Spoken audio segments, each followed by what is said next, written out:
HTML போகணும். இப்போ இங்கேருந்து இன்புட் இது கொடுத்துட்டேன். உங்களுக்கு தான் வருது இன்புட்டு. ஆடியோ செலக்ட் ஆகிருக்கு. I'd like to welcome everyone. Thank you for coming and joining us this morning for this lab. This is called the Agentic AI Community Research Lab, and this is sponsored by Athena Technology. This lab is for the community and by the community. My name is Marianne Steininger. I'm a board member of Athena Technology, and I'll be your MC for today. In the next hour, or 2 hours actually, we're going to be covering a plethora of topics all around AI that shows how AI can be an asset to the community, not to replace jobs, but to supplement jobs and to supplement the intelligence of our community. So with that, I'd like to introduce some of our speakers.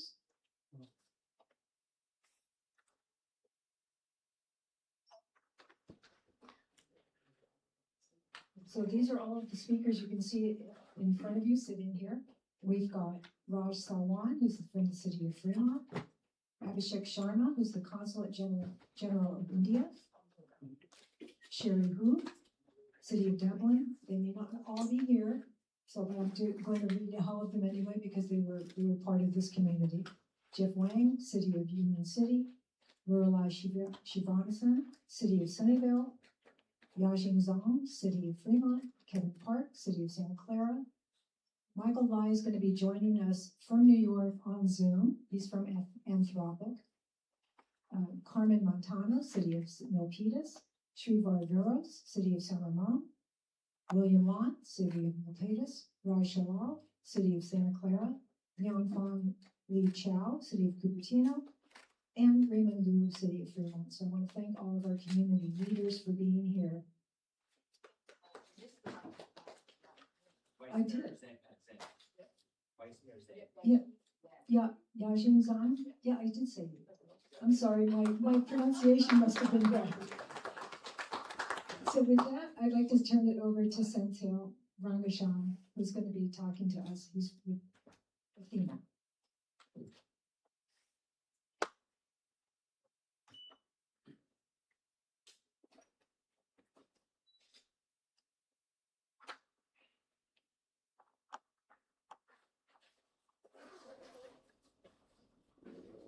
Good morning, everybody. Welcome. I would like to thanks for our city officials and as well as the people. I know this is a weekend. I know you all want to spend about 2 hours of your time. I'm hoping that definitely this will be useful for you. So this lab we are done for 2 people. The people who are already in a job and then they are thinking that AI is everywhere. AI is going to replace my job. So we are going to tell them AI is not a replacement. It's kind of a toolkit how you can use the AI and Excel in your career. And second one is the people like Athena, they are like entrepreneurs. They may be running their own company last 15 years. So how do they want to scale up their company using the AI? So those are the 2. And then how we are looking to the community like using the AI, what we can do. So let me introduce you Athena. Okay. Athena has been here in the business for 15 years. We are specialized implementing manufacturing execution for semiconductor, electronics, and med devices company. So we are specialized in 2 software as of now. One is Op Center from Siemens, and then critical manufacturing from a company called Critical, that called CMMES. So basically, if you look at over 15 years, we've done some multiple implementation. So what is our challenge, right? As a small company, take it to the next level. Always we need to hire people, then we need to train them on the technology and as well as the tool. But that way, I'm not able to scale up the company beyond 2 MES. For example, it took 15 years, okay, to do 2 MES. But like Oracle ERP, if you got an ERP, guys, Oracle, SAP, JD Edward. So there are so many. Like in MES also, there are so many products. So now my challenge was how to take the company beyond those 2 products was a challenge. And second is how to scale up with the more people, right? For example, we have grown around 200 people in the last 15 years. But if I want to do the worldwide implementation, it will be a challenge for Athena. Because I cannot just spin off 10 people saying that I need to hire 10 businesses now, analysts or 10 programmers, and then putting in the job, it will be also the challenging. Those are the two challenges we looked at it. Then over the period, right, as a programmer, what you do? Normally, when you do the program, you'll create your own tool, right? The scripts. Like when you are day-to-day life, you create your own script and packet that will help you to do the work efficiently. Similarly, as a business owner, we build a lot of purpose, build, accelerate. We also build the script, but as a company, we label the purpose, build, accelerator to speed up our implementation, support, and all on deployment for the worldwide. So now we are thinking that how AI can help. That's what I partnered with Jyoti. So Jyoti is the expert in AI, and he's an architect for himself. So now the two giants we joined. One is Athena coming with all the domain experience, and then Jyoti come on the AI experience. Because why we did that also. Even in fact, actually everybody asked me, oh, you can hire 4 developers and do that, right? There was a reason behind it. Because if you look at it, one side, you all hear AI is taking everybody's job. Second contradictory statement, oh, only 22% of AI project is successful. There are 78% failure. Do you know why? Any idea why you think that, one side is you have buzzword, AI is replacing your job. Second, most of only 22% success. Yeah, go.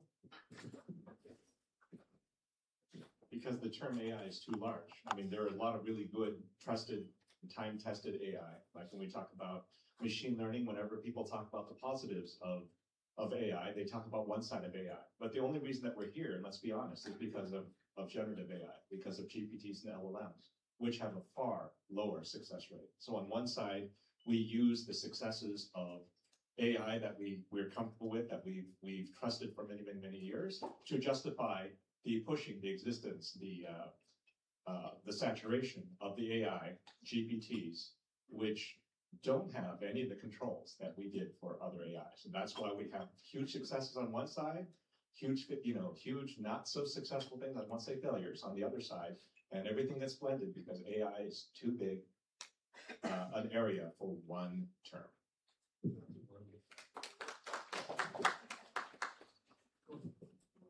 Thank you. I am Murli Srinivasan. I have background in AI.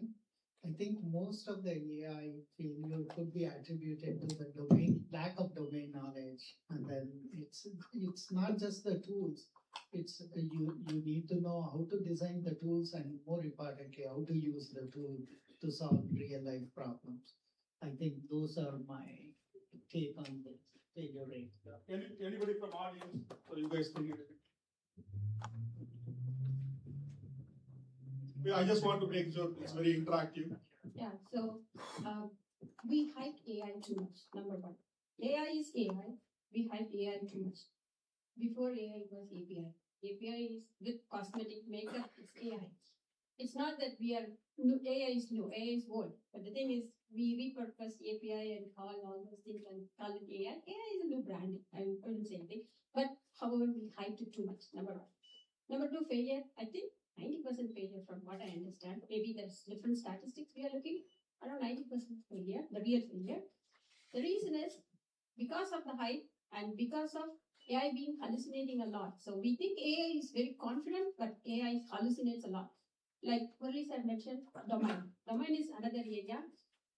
AI doesn't know about the domain. When we talk AI, we should not say LLMs the AI, right? Frontier LLMs, what we call it AI. Beyond that, we have agents also.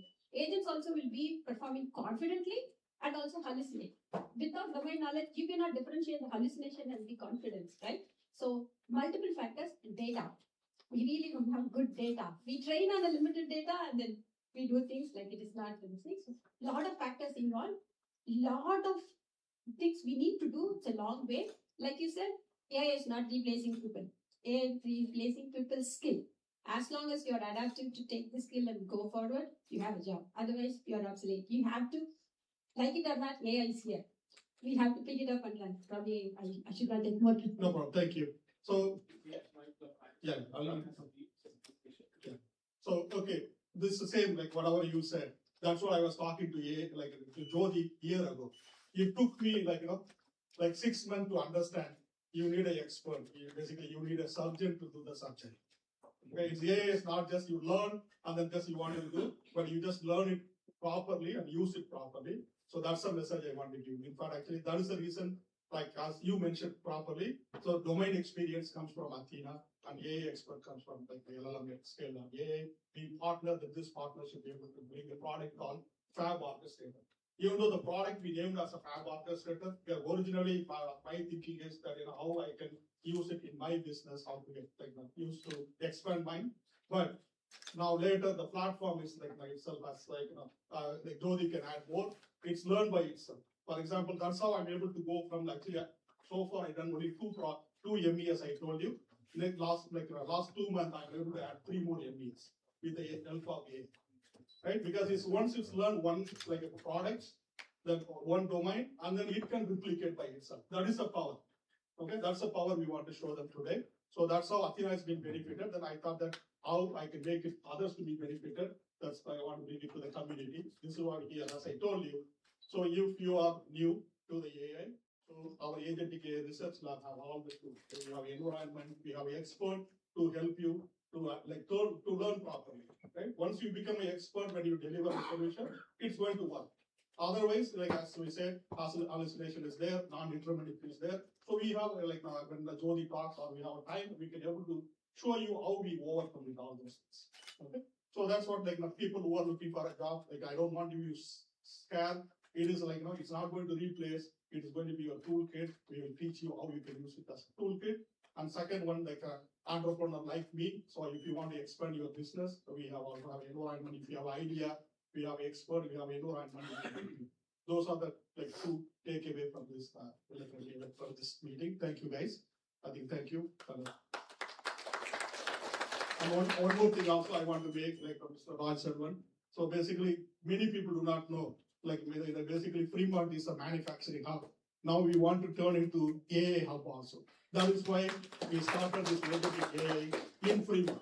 In fact, originally we were thinking that we'd start in India, and then I told them, no, we are from manufacturing community, we are helping manufacturing company. Fremont is the hub for manufacturing. We want the AI also start from Fremont. That's the reason why we have the lab certificate from Fremont. Just a second. Any problem is a solution. It's a question whether you like it or not. Correct? So we have a solution. We'll take it offline. Any question you may have, certainly we are open to discuss with you to the extent you will be convinced. To the extent. Thank you. With a real fact, right? Not that you will convince like we're talking, right? With a real fact, we'll make you convinced. So we can able to show you that. Thank you, Senthil. So now we'd like to bring up one of our guest speakers, please. Raj Salwan, who is the mayor of the city of Fremont. Thank you, Raj.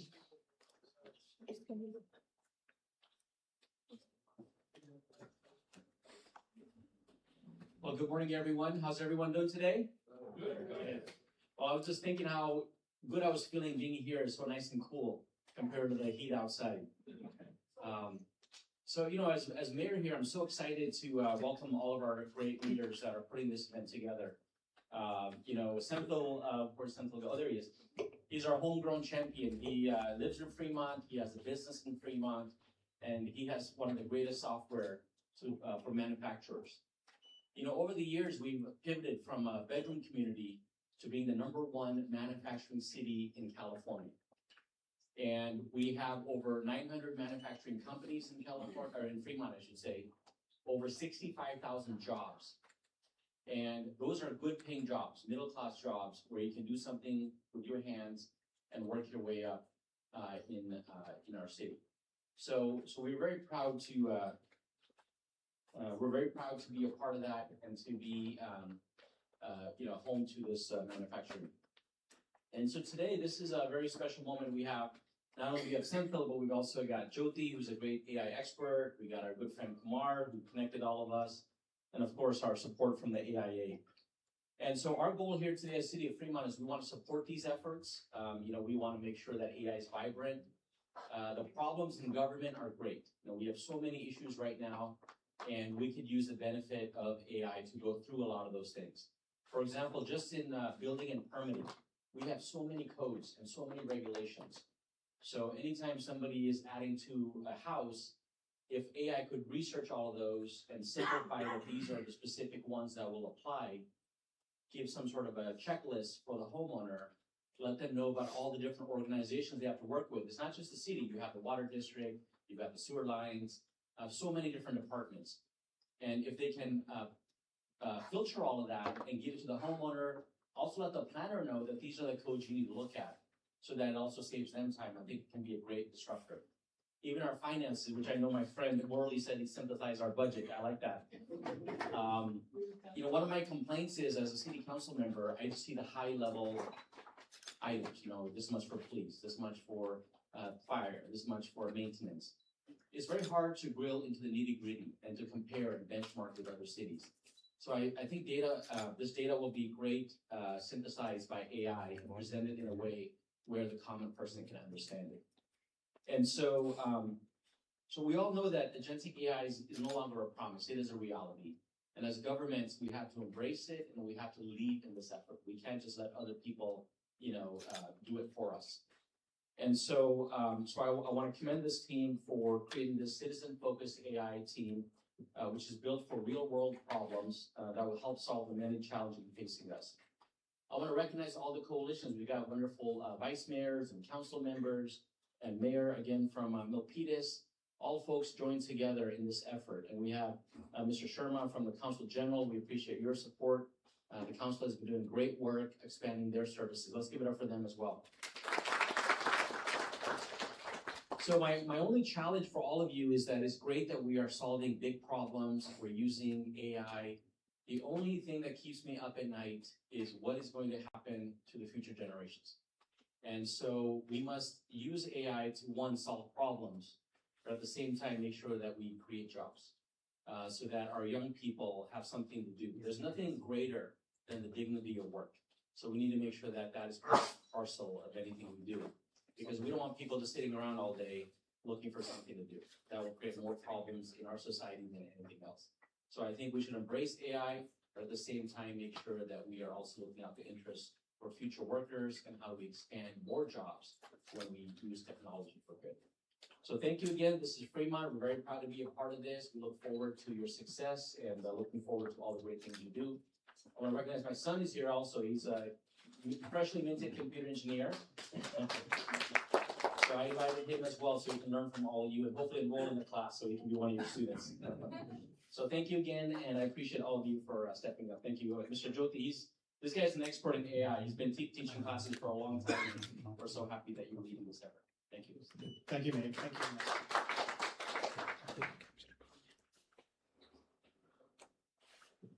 Michael, can you hear us? Yes. Okay. Can you share your screen? Can you come on the camera if you can? Yes. All right. Okay. Good morning, everyone. Thank you all for taking some time to come here. So thank you for all the officials here. Actually, we truly appreciate your time. We truly want to thank you for putting this effort to bring this community together. Actually, it's definitely needed. Okay. So I also thought, so yes, we are working with communities. We are working with elected officials and city mayors and vice mayor and council. So I thought bringing someone from might be from industry, correctly, who actually been in industry for quite a while, who understand industry well, actually could add more value to this community. Right. So I requested Michael. So due to his travel schedule, he's not able to come in person. Otherwise, he would have come here actually. So Michael is here. Michael is from Anthropic. He leads the sales for the state of California. Him and I work very closely in the public sector. That's why I got to meet him. So he has a lot of public sector experience actually. So it's good to hear from him how Anthropic as a company is doing and what kind of product and services they're offering about. So that's it. Michael, I know it's Saturday. I truly appreciate your time. Please feel free, take your time and help us the community understand where you guys are heading towards, because you are number one in the world. So when it comes to research, when it comes to products, building into the enterprise and all those things. So I'll let you speak. Thank you, Michael. Sure. 1 second.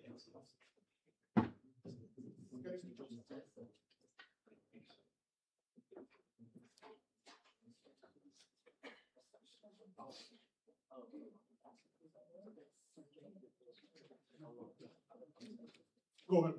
Michael, you can All right, people hear me okay? Yes. Loud and clear. All right, well, thank you, Jyoti. Thanks, Mayor, as well. Thanks, everyone, for having me. I'm Michael Lai. Just as a correction, I lead our national, state, and local government partnerships and deployment team. So my team essentially works on responsible AI use to improve public services. Mayor, earlier you mentioned permitting. We're working with New York City, working with the state of Maryland on improving permitting. You also mentioned budget. City and County of San Francisco, where I live, is using, the budget office has actually been using AI this cycle, using Claude specifically to help with their budget process. So I think, as you were saying, agentic AI is here, but there's a real risk that sort of government falls behind with the private sector, and I think there's a real opportunity to deploy AI in a safe way to improve public services. And then also to improve your economies and workforces as well. So anyway, just want to say a big thank you here. Is it all right, Jyoti? It looks like I can't share my screen. Just a second, Michael.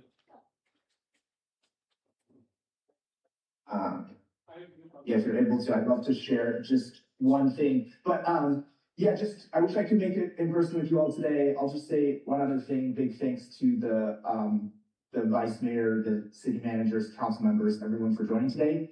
I'm actually sort of a little bit of public service by background as well. So by day I work at Anthropic, but by night I'm elected to the San Francisco Democratic County Central Committee. So very passionate about public service, and just want to thank the public servants in the room for the work that you do. It's super important. So let's see if I can share. Okay, thank you. So I'm going to share just one thing. I'll share a couple minutes on Anthropic, which you all probably know, a little bit about the work that we're doing with cities and counties, and then just take any questions as well. So very briefly, Anthropic is a public benefit corporation. We're the leading frontier AI lab focused on safety. Our founders are actually Bay Area natives. So Danielle and Dario Amide, they are born and raised in San Francisco. They really care about the Bay Area in general. And they were early at OpenAI as researchers and ended up leaving a couple of years before ChatGPT because they wanted to be more focused on safe, responsible deployments, making sure this technology really goes well for society. So first and foremost, we're a research lab. Then we also are a policy think tank. And then finally, we create industry-leading products as well. So we're not a normal company in many ways. And I know the mayor, you were talking a bit about making sure that AI goes well for future generations, creation of jobs for kids, and more. And that is really important to us. So for example, some of the things that we've done on the research and policy front, when it comes to data centers, we've made a commitment that any new data centers in the community, we are going to pay for any increased electrical costs. When it comes to kids and child safety, we actually don't allow Claude for kids under age 18. And we want to make sure that there is good research in terms of the effects for kids. We just announced this past week a $150 million commitment to help with the future of work. This project called Claude Core, which is actually fully funding 1,000 different fellows to be placed into nonprofits and governments around the country. They'll be trained in how to use AI to improve their communities. And then over the next year, we'll have our first class of fellows. So that's Claude Core. And many other initiatives as well. A couple of days ago, my team just announced a big initiative, $15 million on cyber defense for state, local, tribal, and territorial governments. So we'd love to invite you all in the room on the government side to join some of our informational briefings on that, on the cyber front. So we're not a normal organization. We're very focused on our mission of trying to make sure that AI goes well for the world. I'll pause there. On the right side of this slide is a bit more of some of the products that we offer, which I can't see folks in the room, but I imagine some of you are using Claude already. But in terms of the government context, I would say there's really three things. So the first bucket is really helping all of your workforce be more productive. So this is using chat, Claude Code, Cowork, and this would be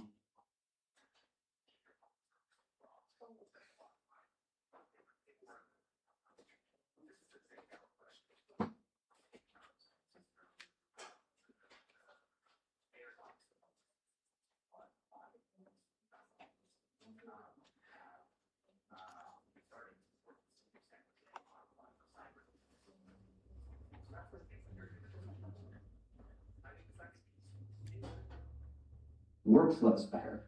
This is more of the creation of agents, and this is what, you were saying, like permitting is a good example of this. 311 is another example of this. Reducing paperwork for benefits workers. We just announced a big partnership with Code for America, where we're working with counties across the country to reduce paperwork for benefits workers that are enrolling folks for SNAP, for all of these different programs. And then I think there's a final bucket in terms of government side, which is resident facing. So we've been working with the state of California on helping them with a chatbot that's actually facing residents to help them get information about wildfires, about benefits and other things. We're working with the state of Maryland, where 600,000 different residents got their benefits assisted by Claude last year. So those are really sort of the three buckets and products we offer. And we're actually about to finalize an enterprise agreement with the state of California. So there will be an easier, that all the locals can use as well. So there will be easier access for Milpitas and Fremont and sort of all the cities here as well at a heavily discounted rate and stuff to get access to Claude. So members of my team sort of work directly with different states and localities around the country. And so we're happy to follow, happy to support if that's helpful. I'll pause there. I know it's hard remotely. I can't see you all, but I guess at a high level, our mission here is to make sure that AI goes well for the world. And we do support, my team specifically supports governments in a lot of different ways, including support with things like cyber defense, in terms of direct deployments of Claude to improve permitting, benefits, coding, et cetera. And also, I should say, workforce training. We offer a number of free workforce training programs to support your workforce and your citizens. I'll pause there and see if folks have any questions. Any questions to Michael? Feel free. How many of you using Anthropic, Claude, any of those tools? Oh my God. So Michael, very much everybody's, I know you can see this one, but very much everybody's using your products. All right. So Michael, anything else?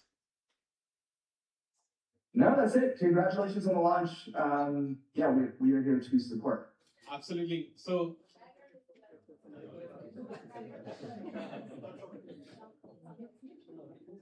awesome. Okay, Michael, thank you so much. We don't want to take your time on this weekend. We truly appreciate it. We'll get in touch with you. So definitely we need your help. We will come back to you. Thank you so much, Michael. Take care. Awesome. Thanks, everyone.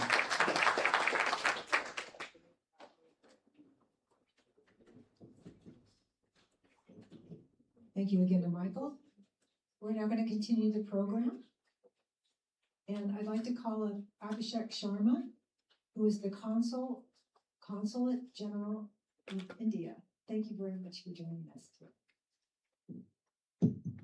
Namaste, a very good morning to all of you. First of all, thank you so much, Kumar, and your entire team for this great initiative for the community, for the people, and providing me this opportunity to be here. It's an absolute honor to be among you on this day, on the inaugural launch of this Agentic AI Research Center for the community. It is not just the start of a facility. Basically, we are investing in an era of intelligent systems which can think, plan, execute, and coordinate at greater autonomy. India views Agentic AI as a strategic frontier, which can accelerate innovation, enhance productivity, and expand the technology to the sectors which matter to the people most, including healthcare, education, manufacturing, logistics, and public service delivery. So the opportunity of scaling here is extraordinary. India is a land of 1.4 billion people, as you know, and we have world's largest digital public infrastructure ecosystem. There are more than 1.3 billion Aadhaar registrations, which is unique identification in India. We have more than 500 million bank accounts and more than 20 billion UPI transactions per month. That is where we are today. So all these numbers are very significant because they tell about how government of India is perceiving AI from a perspective of national level scalability.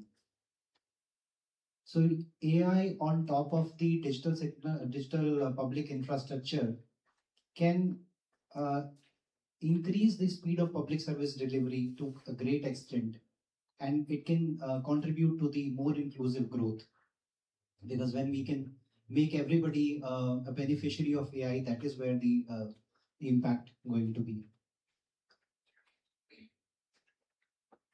The initiative like this is also very significant from India-US relationship perspective. India-US relation is one of the most significant bilateral strategic relation for this century. We have 5.1 million Indian diaspora in the US, and they in Silicon Valley they are more than 500,000, and most of them are contributing to the latest initiatives in technology through research and entrepreneurship and venture capital ecosystem. On the other hand, India has a great pool of talent. Every year we have more than 1.5 million engineers, which are being used by various national firms locally as well as internationally. So there's a great synergy there in terms of talent availability and technology innovation, which are being led from this area. So Indian diaspora is a living bridge between India and US, and they are strengthening this partnership, which is increasing year-on-year basis. Our bilateral trade are at 190 billion, and we are hoping to touch $500 billion in next few years. Apart from that, the initiatives which Indian government is taking to take AI to the grassroots level. So the number of GPUs they are adding now, we are at 35,000 GPUs, which are available for students, researchers, and budding entrepreneurs in India at a very, very subsidized cost of 65 cents per hour. So when people have access to the compute infrastructure, they can build layers on top of that and take it to the people. So if you look at the test cases, somebody was talking about everywhere I go, the only and most important question is about the employment. So if we look at from the perspective of productivity, so when a computer came, when internet came, the nature of jobs change because one person can do a lot more than what he could do earlier. But there are sufficient problems in this world. If you look at from a global perspective, there are a lot of problems which can be solved using AI, which could not be solved earlier because we did not have this kind of technology. So if we look at from the perspective of opportunities, there are plenty and they will definitely generate jobs. I'm sure there will be a transition in which people have to really upskill and to be on top of things to make sure that they are not at the receiving end. But I'm sure overall the picture is very, very optimistic. So I congratulate to the team once again for this great initiative, and I love your motto. It is for the people, by the people. So that is the essence of AI for world. Opportunities are everywhere. It will globalize the world even further. And thank you so much for giving me this opportunity.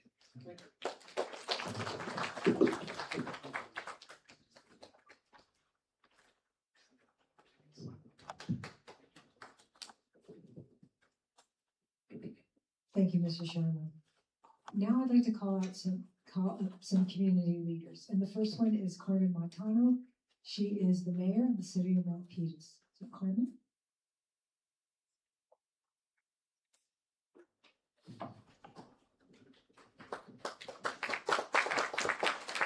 Namaste. Good morning, everyone. First of all, I have a comment. commendation here. I don't know when you would want me to give this commendation. I think I'll wait till after I make my little spill here. So, have you guys ever heard this phrase by Alvin Tofflin? He was an author back in the 60s. He wrote a book called Future Shock. And I always remember that phrase. Actually, it was when I was in high school. We had one of our studies was that we were required to read the book, and this has always stuck in my mind. And this has been a long time. Future shock. It is where novelty and the diversity disappear. So with AI, it's a game changer. It's this attitude of ready or not, here I come, and that's the issue. Are we ready for AI? The world is changing. It's rapidly. You have data centers popping up all over the place. In Fremont, we have San Jose, Santa Clara. AI has been around, but all of a sudden, within the last, I think 4 or 5 years, we really embraced it. And it's good to embrace it. However, we still need to ensure that we are mindful that it doesn't overtake us, that we are not fully dependent on it to where it replaces our creativity. All of us have this creativity, intelligent creativity that we need to hold on to. So, as I mentioned, we have to ask ourselves, what are the impacts of this new technology? I know, English is my second language, so my grammar is not that great. So I refer to Chat GPT, and I have so many friends that use it. They say, "Wow, this article, this piece that I wrote, it's like 10 times better." So I really do appreciate that AI is able to help me with that because it really enhances the thought process. But I think the greatest fear that we all have is that it's going to replace jobs. That's the greatest fear. But I don't think it will if we make sure that we have these regulations and oversight, that it doesn't just take a life of its own and take off. We need to make sure that there are benchmarks, or not benchmarks, but we have checkpoints to make sure that it doesn't just take a life of its own. So as I mentioned, these regulations to oversight, it's really important because as Mayor Raj Sawan said, we need to embrace it because it's here to stay. It ain't going nowhere, but we need to make sure that it doesn't overtake us and we just become fully dependent on it, where we start losing our creativity, our thought process. That's what we have to be careful, mindful of. And again, I totally agree. The dignity of work is so important. We need to make sure we don't depend on it. The other thing is that, as I mentioned, improving I'm a mayor of the city of Milpitas. One of the biggest issues we have in our city is that, I hate to say this, but government is kind of slow. So people that come and want to get their permit for a building permit or to have your house renovated or remodeled, it takes forever. So with AI, we can speed up the process. We need to make sure that cities embrace it so we can use it, because that will really help facilitate and make people happy. And people will get their projects, and even builders, developers. So I would really encourage our cities to start embracing AI to make life easier for people that come and get their permits, for building permits. This is one of the biggest issues that we have in I think it's in all cities. I've spoken to several mayors and said, yeah, we get a lot of complaints about the permit process. It takes forever. So with that, I'm hoping that with our cities can start using AI to make sure that the permit process, because that's how you can solve a lot of problems in the time. Because remember, time is money. Does everybody agree with that? Yeah. Time is money, and we need to make sure that we use these tools to help our residents. Thank you so much. You want me to give this commendation now or later? So I would like to give this commendation to you. And we have Councilmember William Lamb here. So William, All right, here you go. So let's put this over here. Let's move it here so that we can take a picture. All right. You need to be in the middle. Okay, there we go. All right, so the City of Milpitas presents this commendation to Agentic AI, inaugural launch of the Agentic AI Research Lab. Thank you very much.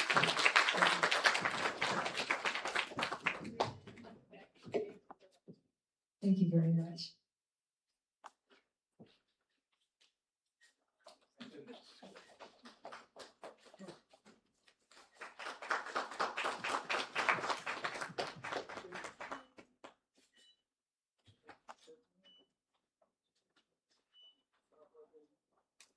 Thank you. That's a wonderful honor. Thank you so much.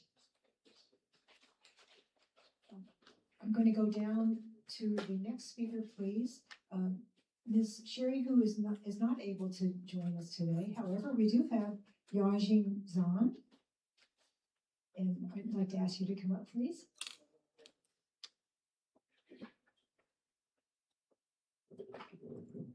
Okay, good morning, everyone. My name is Yajing Zhan. I'm a vice mayor of Fremont. First of all, thank you so much for the organization to have this program. We have a room full, and I really wish I could just tell Michael, that's his last name is Lai, from Anthropic. It's like you have a room full of people, waiting to hear your speech. And I also feel honored that the program, happened in Fremont. Fremont is the center of manufacturing and advanced manufacturing. But I like the CEO's point, and you want to help us to become the center of AI, job placement. In June, Governor Gavin Newsom has an executive order and asked to study the job displacement caused by AI. And so within 6 months, I think it's 90 days or whatever, and we want to see a policy. I think this is so important. I'm so delighted to see that you have this program. And this is the program which connects the big policy, the direction, to really connect to the ground, like what we can do. And we want to see the job placement and the training program. And this is so timely because I'm thinking myself, how are we going to find those connection, bring the people who's been displaced, and then find them a program and connect them to the field and which need the workers, but they cannot find them. So then you provide a solution. I am so happy for you, and thank you so much for your initiative. And one point I see that you have a 12 weeks program, and I do wish you best success. And after that, I would like to see the number of students who get job offers. And then your program can be going on for many, many, many years, and you would help the people, help not only Fremont, but the whole community, especially the Bay Area. And wish you the best success, and whatever we can do, I am on board with you. So thank you so much, and the best wishes for this program.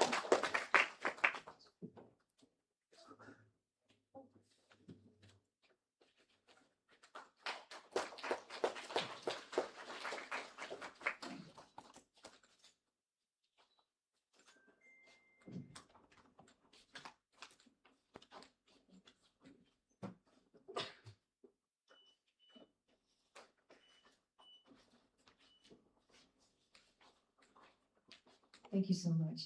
And continuing on with the program, I have Mr. William Lamb, also from the City of Milpitas. Thank you. Honored to be here. My name is William Lam, and I'm a City Council of Milpitas. I used to be in the telco area for many years. When I retired, I got into politics. It's so funny that I didn't expect any of this. Certainly from engineering into politics. I'm an introvert person most of the time, and but at the same time, I want to do some good for Milpitas. So and I got elected. So I'm so glad I can do something about improving the quality of life in Milpitas. In the 80s, when PC came out, a lot of people thought, oh wow, my job is going to be, what happened? What's going on to my jobs? A lot of people fear they will lose their jobs. But it turns out PC is a tool. We use PC every day, and we couldn't do without PC these days. It's just a tool. So AI is a tool. It's not going to replace human. It's going to improve our life. I don't see a software going to replace human. So in many ways, we'll improve our life, and we find ways to support AI. One thing I want to mention is we need regulations. We need to tell our lawmakers to regulate AI so it's not going to be used in a bad way. AI can benefit humans, at the same time it can harm humans. So we need some regulation so the bad people would not use AI to harm us.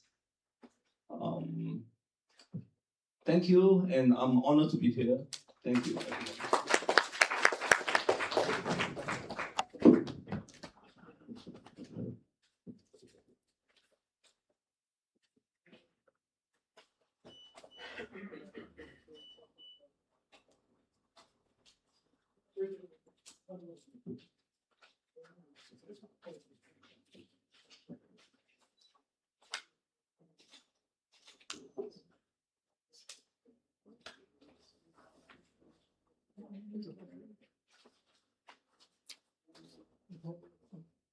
Thank you, Mr. Lam. Continuing with the program, I'd like to invite Mr. Murali Srinivasan, who's a council member for the city of Sunnyvale. We're totally out of order. Yeah, I know. Thank you very much. Good afternoon or good morning, everyone. I am Murali Srinivasan. I serve on the council, Sunnyvale City Council. Sunnyvale is heart of Silicon Valley. There is Fremont here. I mean, we used to be obvious place, so we left it to other cities to take that honor. So I am a technologist by profession. So I use AI on many fronts. And then I also served on National League of Cities AI Advisory Committee. We advise local governments as to how to use AI, what are the guardrails they need to use, and other things. So I use AI, as I said, in multiple ways. As Mayor Montano said, simplest thing is composing email and then speeches and other things. So, by the way, this speech is my own. So the second thing is I also advise the city on use of AI on delivering our services faster, better, cheaper, kind of a thing. And then I mentor high school students on a lot of AI projects. One of the projects we did was to improve services of Valley Transportation Authority, the bus service from Northern Sunnyvale students to come to Fremont High. And then I have my own startup, which I use Cloud Code. So when I heard speak about code, that's the important thing. And then on top of that, we use AI in multiple ways in Sunnyvale. Sunnyvale has been a pioneer in some of the areas. As somebody said, government moves slow, which we understand. For example, all our council meetings are translated in real time in 60 different languages. You can scan a QR code and then use the language there. That has saved us tremendously. And of course, the community outreach has been very good, and then reaction has been very positive. And then for me, this kind of workshop is very important. Obviously, people talk about job displacement or job loss. For me, yes, there will be something, and there will be some jobs which will be displaced. But at the same time, the problems we are solving, not only at the government level, but other levels are also very, very complicated, right? For example, we have data from 1975, all the budget data. There is no way any human can analyze the data and then come up with that. That is one of the projects we will be, Jyoti will be demonstrating. It's not only analyzing the budget, but also forecasting all the metrics and comparing the metrics, which using a standard tools like Excel would have taken many man years, if at all it can be done. The other thing about city data is it's very complicated, and then we need to have a lot of safeguard like privacy. We cannot expose any residence data. We have to have accountability. That is, we have to know how it is predicting. And then transparency should be there. And then we have listed all the guidelines there. This kind of a thing is very, very important. As I say jokingly or otherwise, you will not lose your job to AI in the near future, at least in the next 4 or 5 years, but you will lose your job to a person who knows AI. That is the critical thing. So whether we call it a myth or in Silicon Valley, we have seen so many technologies come and go, IoT, all these kinds of things. But unless, and then these technologies come so fast, if you are not prepared for that, you are left out of the workforce as such. So my recommendation is it's better to learn and then see how it will be helpful. And then I just want to comment on the city workforce as such, and then I'm quite sure my colleagues from other cities will agree with me. All the cities have huge vacancy rates. Almost 9 to some of the cities have 25% vacancy rates, which means that it's not AI will immediately displace all the city workers. There are still jobs to be done. And then certain jobs cannot be offloaded to AI anyway. We all know that. So with that, thanks a lot for putting this workshop together. I'm really excited to see the demos. And then good luck to everyone. And then thank you very much for inviting me. Thank you.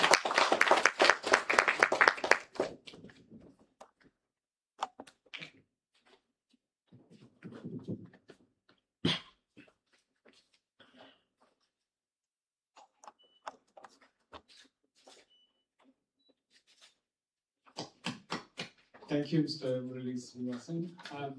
We actually built a demo for him. We are going to show you how artificial intelligence could be used in public services. As Mr. Murali talked about, how do we compare where the spend is taking place, right? How much money has been spent, compared to other city, how much I'm spending, right? And with conversational intelligence, not exactly code you're looking at. You could interact with the system. You could ask questions, you could ask to forecast using external factors, right? What influence this time, right? We did that. And we also did on around the city meeting summaries, right? When city conducted meeting, what has spoken and what decision has been made, and how those decisions could impact in terms of like in their operating procedures, right? So we build all those demos, which we call document intelligence. We'll show you right on this. Thank you. Thank you, Suru. Thank you. Continuing on with the program, I'd like to call Mr. Raj Shalal, who is a council member with the city of Santa Clara. Thank you. Good morning, everyone. First of all, thank you to the team over here, Santil, Kumar, and everyone for arranging this thing over here. And thanks for City of Fremont, Mayor Raj Salwan, and council member for hosting us over. AI topic, like it's a hot and burning topic, and rightly so, like as speakers before me mentioned, we cannot avoid it. And I remember, just like Councilmember Lamb mentioned, I was responsible for computerization of largest insurance company in India in early 90s. And same thing was the same concept. Oh, people will lose their jobs. So that didn't happen. Rather, the computerization created more jobs, like the software jobs and other stuff. But this revolution is a little bit different. But at the same time, anything new, any change we expect, always create fear. But change is permanent. It will happen. Someday something else will replace AI. So we will have to embrace the change. But how we do that, that's more important. What can we do? Can everyone hear me?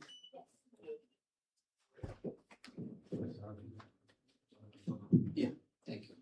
So what can we do to do that? Like as a city of Shell, like I'm so proud my council is very technical. I have a council member over here, is Stanford graduate, technical aerospace engineer. Another is MIT graduate. I did my master's in physics and then MBA. And one is a chemical engineer. So a very technical council. So we understand the technology, we understand the concept of it. And at the end of the day, what is our duty? To make the life of our residents better. How we can improve the quality of life of them. Topics like permitting, which directly impact each and every resident, have been brought forward. How we can implement AI into bringing in, making all these permitting processes fast and efficient, basically. How we can add efficiency. And that's where companies like we are talking about, they can help us out. And it is paramount that we all start using it. It is a tool, and we all, whether it's our city managers or police chiefs, they all have to embrace AI and the data usage. Are there issues related to AI, regulation issues? Yes, entirely so. Just on Friday, Anthropic's Fable 5 and Mythos 5 have been banned by the government of United States. No foreign country, no foreigner, even in United States, can use those. So there are so many pitfalls, or we need a proper regulation. But can we stop using AI because of those? No, we cannot. We have to embrace it. We have to use it to improve the quality of life of our residents. And students over here, young generation, you are the best people to catch up and implement AI and basically guide the next generation how to deal with it. I rightly have concerns, just like Mayor Raj Salwan mentioned, losing of jobs. But as Murli mentioned, I think Murli was the one who mentioned, it will be people who can use AI will be more proficient in getting more jobs. So there are challenges ahead, but there are a lot of opportunities for all of us to do that. With that, I don't want to take a lot of time. Thank you very much, I appreciate, and I really appreciate all the initiatives.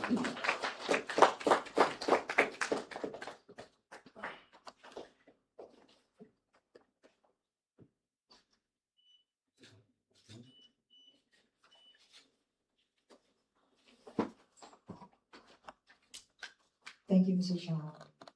Now I'd like to introduce Ms. Leon Chow, who is Vice Mayor of the City of Cupertino. Hi, everyone.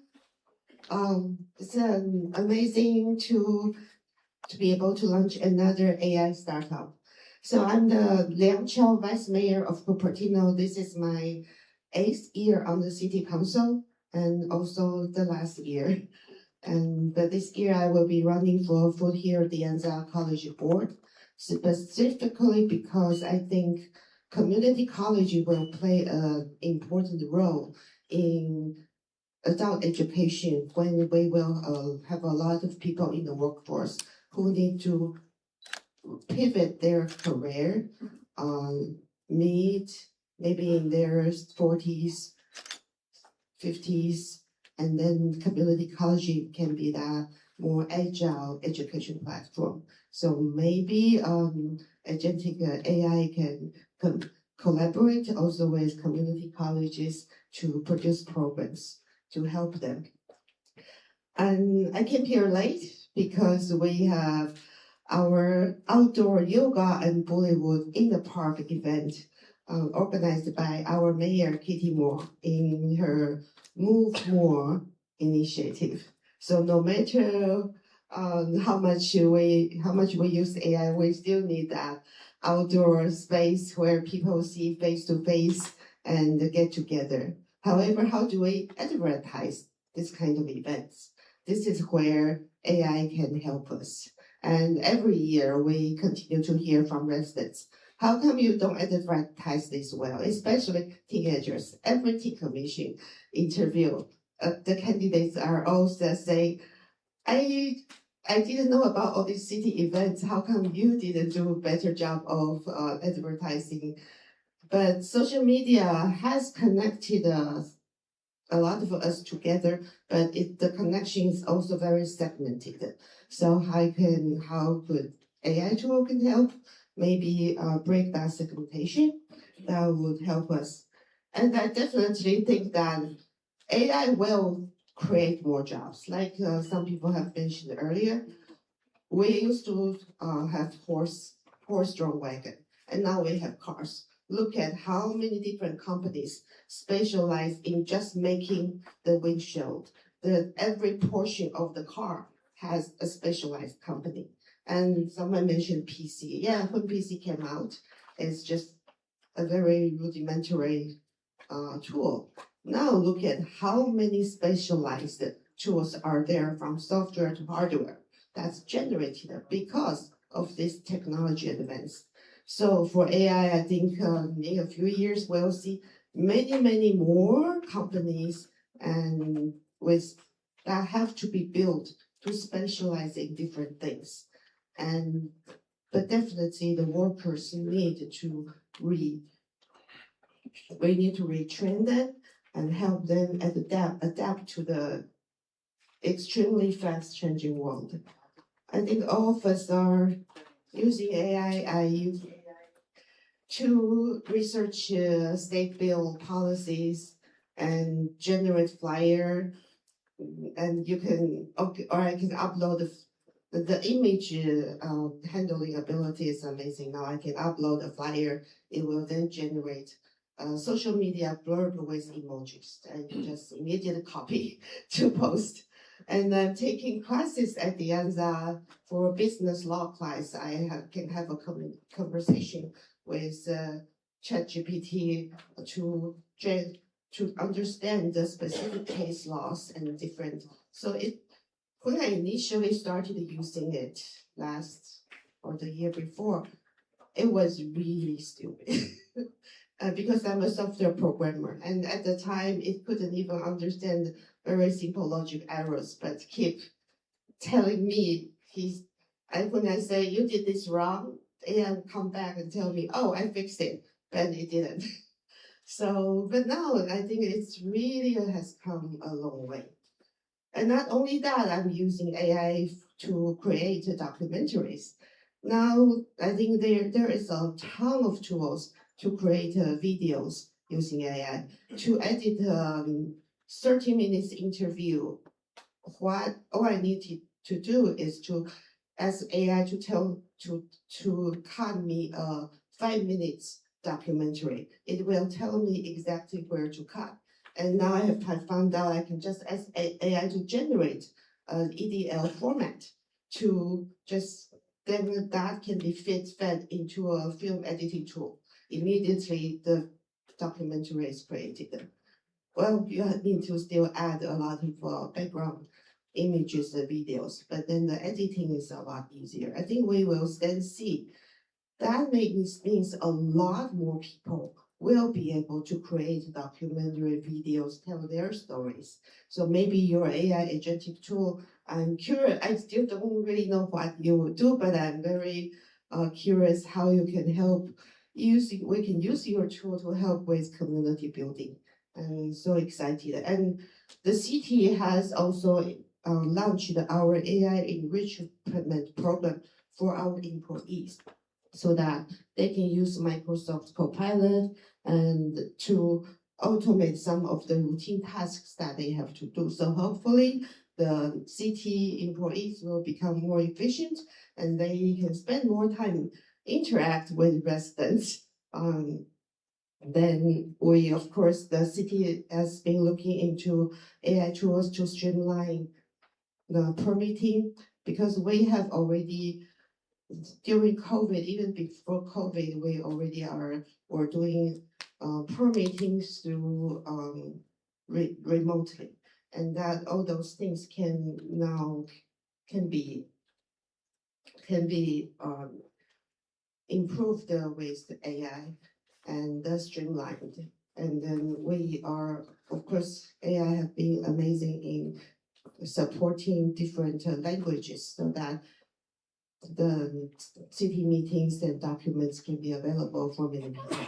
So I'm looking forward to find out what Agentic lab can do. I like that you said you have the practical citizen-focused AI solutions, and you are planning to build real-world agentic AI use cases for public sector and community services. So I'm looking forward to see how maybe the government can work with you to achieve these goals. Thank you.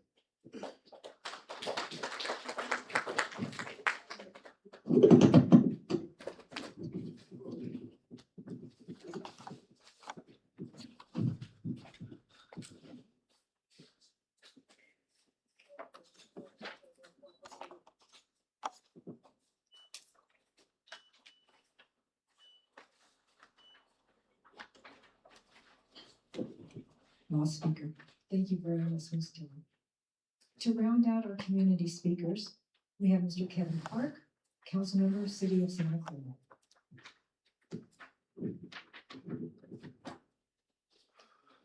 So I don't have notes because my speech is longer than we put on my phone. So I apologize for that. But my name is Kevin Park, and people ask me, why are you always so outspoken? And I'm going to tell you because I went to Caltech. I'm actually a rocket scientist. I come from Aero, Astro, and Caltech. And Caltech is not a place for engineers. It's a place for scientists. Engineers use what they know and they work on things. And scientists always worry about what are the other questions that aren't answered? What are the things that other people aren't looking at? I think that's why I, working with my fellow engineers on council, complement the council fairly well. I believe I do ask the questions. I do talk about the issues no one else is even considering. And when I look at AI, I've been working at in AI for the last 10 years. I was head of engineering at a company where we containerized models so we can scale them on the cloud so that we could, when data increase, we could get real-time data we can ingest much faster. I've worked on models like Agentic models, which were basically statistical analysis models. My graduate work was in Stanford. I was mechanical engineering design thinking. Larry Langer was my advisor. And I was the principal manufacturing engineer and quality engineer at Unisys when we made servers. I designed Unix servers. I know about data centers. I spec'd a lot of data centers. I transitioned to software, where I was a senior engineer on Google's enterprise team. Sundar Pichai was my VP. And people ask me, was he a smart guy? Not really. Is he a good leader? Oh, he should never be the head of a company, of any company that has people in it. Because at some point, I think we've forgotten this message when we talk about AI. Like I was there in 2016 when Google released the attention paper. I'm one of the few people in this room that actually read that paper or understands what it talked about. I'm one of the few people. And I actually am published in AI Business Journal 2017, where I talk about these issues, and every single voice that has talked about concerns has been silenced in the last 10 years. But I will say, I used to tell people as well, I'm not worried about AI taking your job. I'm worried about people who know AI taking your job.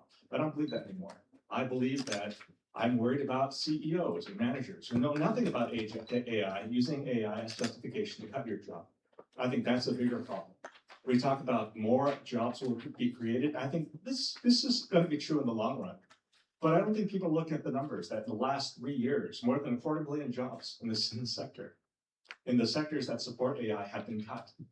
I mean, Meta just cut thousands of jobs as they transition to AI. And I think at some point, There's a problem with today. I hear a lot of phrases. I hear about thinking and AI and thinking, and I hear about revolutions and comparing to the Industrial Revolution. And I'm going to say, people have forgotten what the Industrial Revolution was. People look at the outcomes of the Industrial Revolution hundreds of years later, and we say, oh, we have all these different things. But the Industrial Revolution was the biggest abuse of long work hours, of people's health, of destruction of the environment, of child labor, the introduction of child, not introduction, but like the abuse of child labor. I think we've forgotten what Industrial Revolution was. We look at the benefits, but we've forgotten the history. And I think that when I think about today's revolution and comparisons to the Industrial Revolution, I think we know what could happen. And without regulation, we know what will happen. Why? Because every revolution, look at this, know your history. I used to hate history, but I realized, oh, this is why I need to know history. Every revolution has been a financial revolution. Every revolution has been a class revolution. And we're lucky because today we were able to avoid the fight ourselves and benefit from the outcomes many years later. And I'm going to say, whenever I talk about AI, there are lots of benefits of AI. AI is a tool, but it does not think. At some point, I do agree with using AI to allow people without ability to have some ability to be creative, to try things, to be able to do things faster, better. But at some point, to give AI authority, that's a mistake. If we do not have, we were never supposed to drink from the tap, the output of AI directly, right? We were supposed to ask AI questions and then get some answers and have experts vet those answers. And then the vetted answers, which were correct, which are not hallucinated, those were supposed to be the things that we took. But we don't have that. Why? Because there is no company in the world, including Anthropic, that can afford to, one, pay for all the training data that they've used, and two, hire all the people that they would need to vet the outputs of all of their tools. At some point, we need to realize that for every N outputs, for every 1,000 outputs, for every 1,000 pages of AI used, we should have one expert. And that expert has to be a person because AI does not know when it's wrong. We need a person vetting the answers. And instead of getting the answers directly, those answers should be vetted by experts, and we should get the vetted answers. And anytime what AI should be used for is whenever somebody asks the same question, AI needs to say, oh, this is basically this question I'm going to pull from the pool of vetted answers. Right? But we're not doing things like this. And right now there's no regulation. I give this example a lot, but let's say that you're a surgeon tomorrow, you're going to have a surgery. Your surgeon is going to use an AI tool. Wouldn't you want to know that that tool was trained on human data?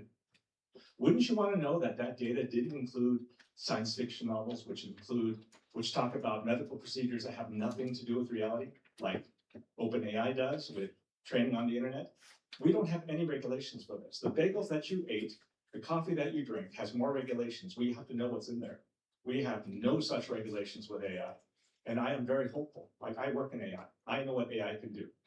And the only reason we're here is not because of AI. We're here because of generative AI, because of GPTs and LLMs and those other tools.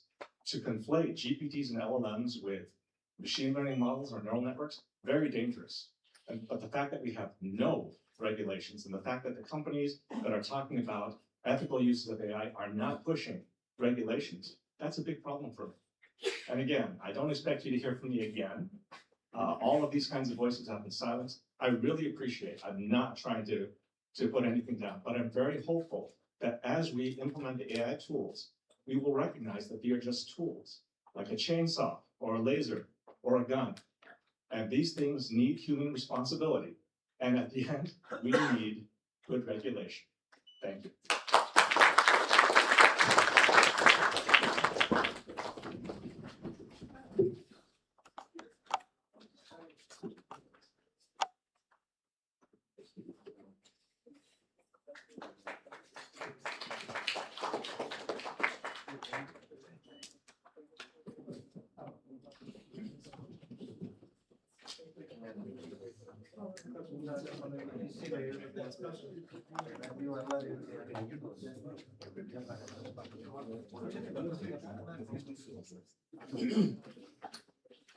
All right. Now let's understand what the lab can do for you.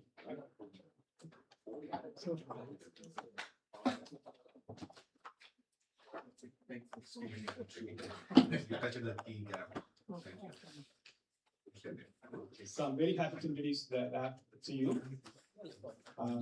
Let's start. So what's the objective for the lab? Like, why are we starting the lab? What's the driving factor for us? Right? We heard so much about taking jobs and impact to the human society. Correct? So how do we simplify this? Correct? I have a problem. I need a solution. I need to reach out to somebody to talk about it. Correct? It's getting to that level. Correct? Like, we may not realize at this point, but it's going to be that level. I need to talk to someone to understand what they can do for me, either business, personal, professional, doesn't matter. Right? So we need a system, we need a place where we can go and start. And that's what I'm thinking of. And we are here in Fremont. Right? So how do we make this as an open platform for anyone to come and ask about it? Right? So there is so much information out there. I'm not questioning, I'm not saying no to that. Right? So if you go out to Google, you go to YouTube, you go out anywhere, right? You find so much information. But where do we start? How do we go? What are my next steps in terms of transition? Right?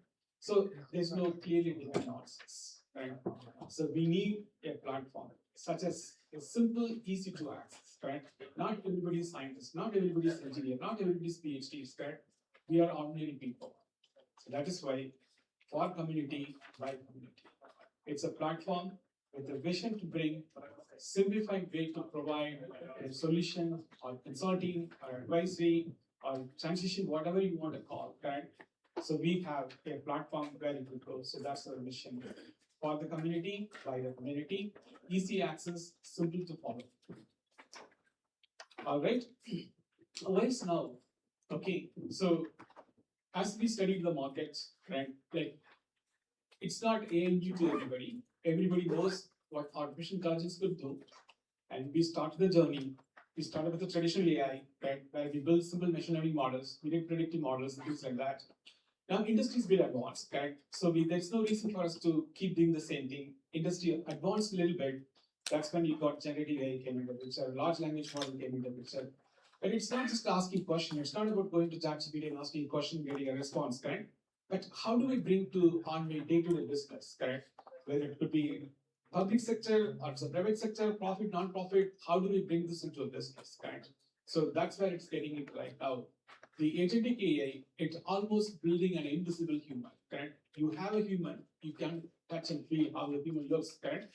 But it could perform the same thing what a human could do, correct? And that is the state it's getting it right now. It's no longer asking a question, getting an answer. It's no longer predicting something and doing something, right? It is getting to a point where you are trying to build an invisible human, where the human is going to function like a real human, right? So that is the state it is getting us to. That's why we thought like it's the right time to get started something.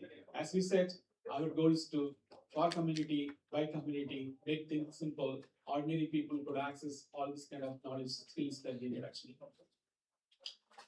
All right, so what the lab could do, as we talked several times, if you have an idea, if you want to build, we have a place to build, okay?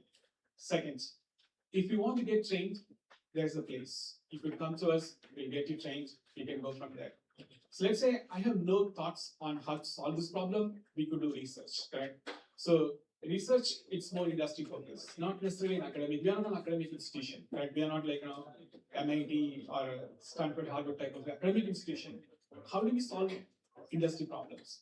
Industry problem requires sometimes maybe research. There's so many talk about the model is not providing a consistent deterministic response. When I ask the question, the same question, it's not getting the same response next time when you ask. How do you solve this problem, correct?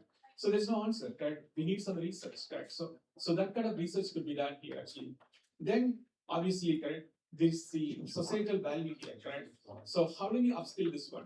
I've been in industry for 20 years, 30 years, 10 years, 15 years, correct? But I want to be in this journey. I want to get involved.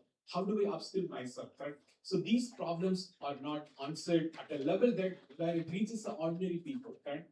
As I said, not everybody goes to Stanford, not everybody goes to MIT, correct? So we all people mixed up different skills, different level, different learning experience. How do you bring an ecosystem where we could provide all of those?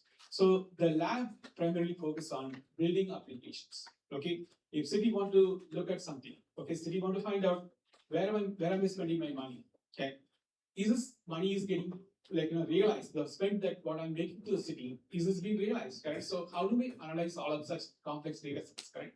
So if you want to build something, we have a platform we could build along with you. And if you want to get trained, we provide training as well. And research, yes, and then upscale. So these are the primary focus what the lab is going to do. All right. So what industry we are primarily focusing on? I'm not saying that we are going to solve any problem, every problem that happens around us. Okay. So we have a team who specializes in this one. I myself primarily work on public sector. So I focus on state and county and city several different levels. So if there's a need for providing problems or solving problems in public sector, we can. And healthcare, consumer, energy, manufacturing, retail, commercial real estate. So I would say quickly, the commercial real estate market, actually, we are currently helping the government of Singapore on implementing public safety and building compliance. Correct? Any building that you have that requires operated in a certain standards and conditions, correct? Air quality, fire safety. So these are all need to be constantly monitored, measured, and reported deficiency. So it's very complex problem to solve. Correct? It's not an easy problem. It's not just going and uploading a document and asking a question, getting a response. So these are a very complex problem. So how do you solve this problem? So bottom line, you are ensuring publics are safety and you are providing in a compliance at a scale. It functions by independently without any human involvement. So we have several industries. So these are the industries where we have work, we have expertise, we can help you. All right. How does the research take steps? So let's say if you want to do some research along with this, right? So the research in terms of what exactly the research is going to be focused on. As I said, it's not an academic industry, academic focused research, it's fully industry based, right? So you have a problem, you want to solve the problem, right? So start from something very basic, foundation, correct? So our research roadmap starts from something that teaching you understand the foundations, correct? So once we understand, then start the building model. And then do a pilot. Okay, once the pilot is done, then deploy, right? So when I say research, to think that just we are sitting and doing academic based research on a very abstract concept level, correct? These are all real industry problems. You take the problem and then do research on this problem. So so we don't have a solution, correct? When we get to research, that means there is no predefined solution readily available, correct? Whether it's a Google or a Microsoft or AWS, no one is providing this kind of solution. We want to get started, correct? So this is the roadmap to solve industry problem, research-based approach, right? So when I say research-based approach, there is no predefined solution. There is no answer to the question that what you're looking for. You start somewhere. And this is a journey, and this is a roadmap that what we're thinking about. All right. Now let's talk about why do we want to introduce this Agentic AI architect program. Okay. So everybody knows at this current state, the basics about artificial intelligence, it's not new to anyone, correct? We all know this one, correct? It's not something that we are coming out of school and trying to understand this once. We all industry professionals, we all know what it is, correct? So what is really needed to solve these kind of complex problems, correct? So there are so many different ecosystems involved, correct? So when you go into real world, correct, you are not just dealing with only AI. There is other supporting tools, supporting systems, and processes involved, correct? So how do we connect all the dots? To connecting all the dots needs much more critical thinking, correct? Critical thinking. So how do we make someone to be critical thinking? So that is why we kind of structure this one, be an architect, correct? You understand the problem, you realize, visualize what the problem is going to be, then come up with a solution and go towards provide an end-to-end problem-solving approach, and that is how this program is structured. The Agentic AI architect program was structured. So I can talk more at the end in case if there's any questions. We are willing to take and have your questions, and we can answer this one. But at a high level, the idea of this program make you be a critical thinker, make you be an end-to-end solution provider who can understand from problem all the way to build, test, and deploy everything. So how do you connect all the various dots that's involved to build a scalable AI solution? So that's the objective of this program. It's currently designed for 12 weeks. Doesn't mean it's going to be 12 weeks. It depends on how, because we are also experimenting. And based on how the learning outcome comes in, based on the learner's experience, we may adjust this one, but at this moment, it's designed for about 12 weeks program, and it's completely hands-on, and it is going to be based on real-world use cases, actually. So that's the objective for this architect program. All right. Some of the use cases which you are going to see, one of the use case that I built on Mr. Murali, document intelligence. We already have a platform which kind of does the similar thing. I just added some of those use cases that what he asked for actually. So document intelligence, one of the use case we are going to look at it. The second is the Fab Orchestrator, which is Senthil is going to talk about the manufacturing automation, correct? So when you go to manufacturing floor, there are so many moving parts, correct? You have engineers, you have quality control people, and you have operational procedures and operating people. So how do you orchestrate across all different humans, correct? You need a centralized system, and that's what this Fab Orchestrator does, correct? And we also have solutions on customer and contact center and energy efficiency. And also I talked about the building and public safety, and then the re-entry care plan. So this is one of the things that we did for the Alameda County. When someone releasing from the jail, we don't want to open the door and let them go, just walk them out, correct? But we need to find a way to get them enrolled into a society. How do you re-enter them back to the society and understand their behavioral health, correct? So that's pretty powerful. So we did that kind of work as well. And the last is budget analysis. This is for primarily the state agencies. So state agencies wanted to find out, so how much money are you spending, where the money has been spent, what the outcome of this money, and what's the impact in terms of, the external factors, which is the inflations and market conditions, how that is going to impact my budget actually. So that's the other use cases. So these are some of the use cases. Doesn't mean we are going to only work on these use cases. In case if we have a use cases, you bring it as we'll all work together. All right. The point that I wanted to highlight actually, so beyond all the things what I talked about, to make this work in a real world or in a business circumstances, people need to trust on your solution and ensure you have a safety, secure, trustable responses from the model, correct? So if you are using AI, make sure the customer who's going to use this one, the end user who is going to use this one, they are trusting the solution what you're providing. So how do we build a safe, secure, trustable applications or solutions using AI? So that's the key success factor, correct? Just because I'm building something doesn't mean everybody's going to use, correct? We have to ensure, correct, the end user, the people who's going to use this one, they are trusting what you're building. They are accepting what you are going to deploy for them actually. So of course you are simplifying their jobs. We are helping them to be very productive, correct? But at the same time, there is a humanity behind the scene, correct? They need to understand this one.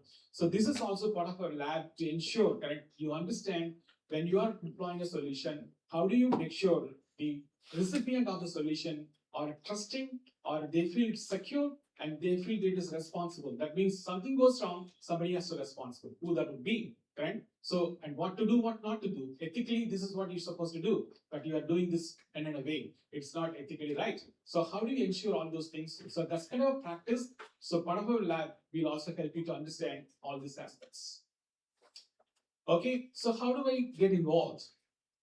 Obviously, again, this is not a sales pitch.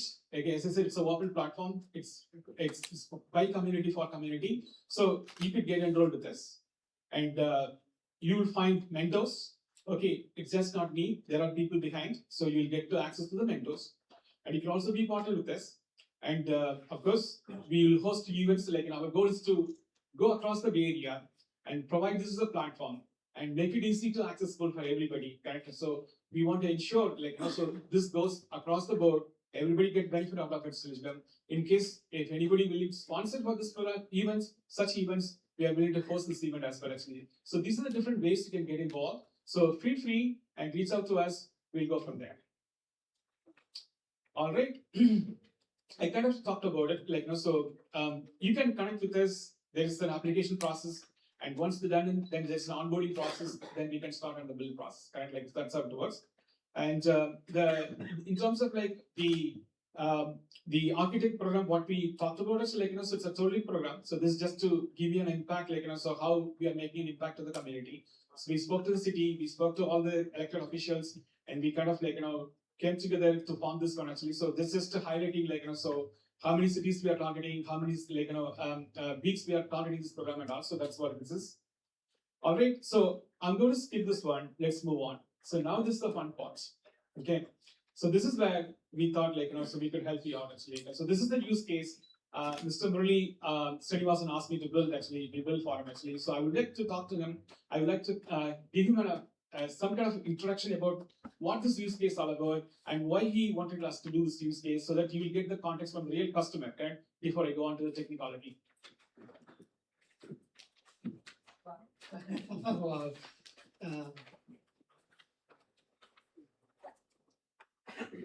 So, as I talked earlier, city government has got a lot of data, and one of the things I think the previous slides talked about this. That is, we need, when we give something back to the community, to the residents, any resident-facing application, it should be authenticated. And then I think one of the last bullet item there was human in the loop. I forgot to mention that. And then that was one of the recommendations or the guardrails we did when we did the AI Advisory Committee framework for local governments. So this project, one of the, as we all know, council meetings are agendized, and then minutes of the meetings are all publicly available. And then we have in Sunnyvale, like most of the cities, have years and years of data available. And then there is no way to figure out what happened in, say, even the last meeting, if forget about last 20 years back, what happened. And then the problem we are trying to solve here is there are different types of documentation, documents, PDFs, the minutes of the meeting, video, audio, all these kinds of things. How do we extract data from that? And then how do we question and then get some response? For example, what was Sunnyvale's response to all the El Camino Real plan? What exactly we decided and when it was decided? That today we cannot answer that unless we go through a normal query will not happen. You cannot do that because it's, first of all, the data format itself is varied, but more importantly, it's not in a single location. I am a cloud architect, and then even data lake wouldn't have solved this problem. So this was the problem, and then Jyoti will, I haven't seen the solution, so I'm really, really excited to see the solution. Thank you, Mr. Murali. So before I go to the demo, let me quickly show you a few things, right? So document intelligence, I'm sure you all very familiar with Microsoft Copilots, correct? When you go to Microsoft Copilot, it will let you ask a question, it answers this one. But in the real world, it's just not a Microsoft Copilot, correct? It's so very complex, correct? Like, if you're dealing with procurement, correct? So you have an RFP, the RFP is released, there's 100 vendors applying for this RFP. That you cannot handle through Microsoft Copilots, correct? Microsoft Copilot can read a simple email or an Excel document or a Word document, something very lightweight. You cannot build rules on it, correct? Like when you say rules on it, in a procurement document, you have different classification, such as, correct, mandatory costs. If you meet all the mandatory costs, your point is 15. If you don't meet, your point is XYZ, correct? Then cost, then expertise, etc. What is this? So these are all evaluation criteria. Can I do this in Microsoft Copilot? Answer is no. Answer is no. And that is when we need an agentic AI solution. Okay, so this is a full-scale agentic AI solution. Okay, so if you have any questions on agentic AI technicality, we can take it offline, we'll discuss. But all practical purpose, understand this is not Microsoft Copilot where it's a chat interface where you can go and ask question and get a response. It is very complex, correct? So, and this is in a full-scale agentic AI solution. So behind the scene, what functions we have? It understands as certain aspects of finance, planning, budgeting, forecasting. As a city, what is my budget? How do we plan for this, correct? So you could imagine product like SAP, correct? They have very core in finance and accounting. and they build something like planning, budgeting, forecasting. And this does very similar to this, okay? But there is no hard-coded rules. What it means, it understands what it sees in the data sets and it builds its own algorithm, correct? And that is how it was built actually. So this particular document, Intelligence for Mr. Murali, focused on finance. Then looking at legislative code, correct? So what it means actually, I want to know under the circumstances what code I should be using, correct? As a human, I'm trying to describe. So I drove a car under the influence of alcohol. It's a violation. What like legislative code that I should be using this one, correct? I'm just giving you an example.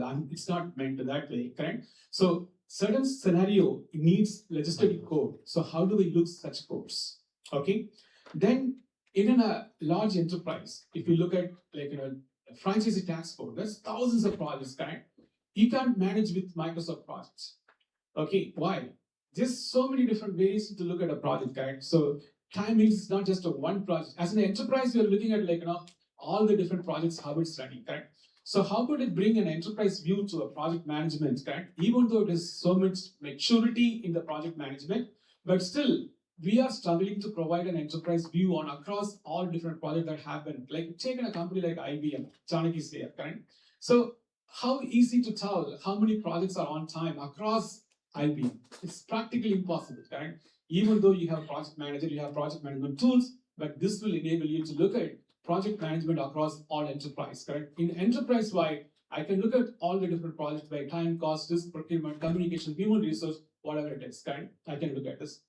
Then Mr. Murali also asked me about city meetings. Hey, I'm sitting in this meeting, they're talking so much about it, but end of the day, I need a summary, correct? I need what was spoken, correct? I need a comparative study, like, what did they talk about, correct? So how could I use such data to get insights on a meeting notes, which could be spoken, which could be written, which could be anything, correct? Like, so how could I take this one? So that's another thing we talked about. And I talked about procurement. So in this experiment, we use the data publicly available on Sunnyvale, Fremont, Santa Clara, correct? So these are all data that's not pulled from your systems.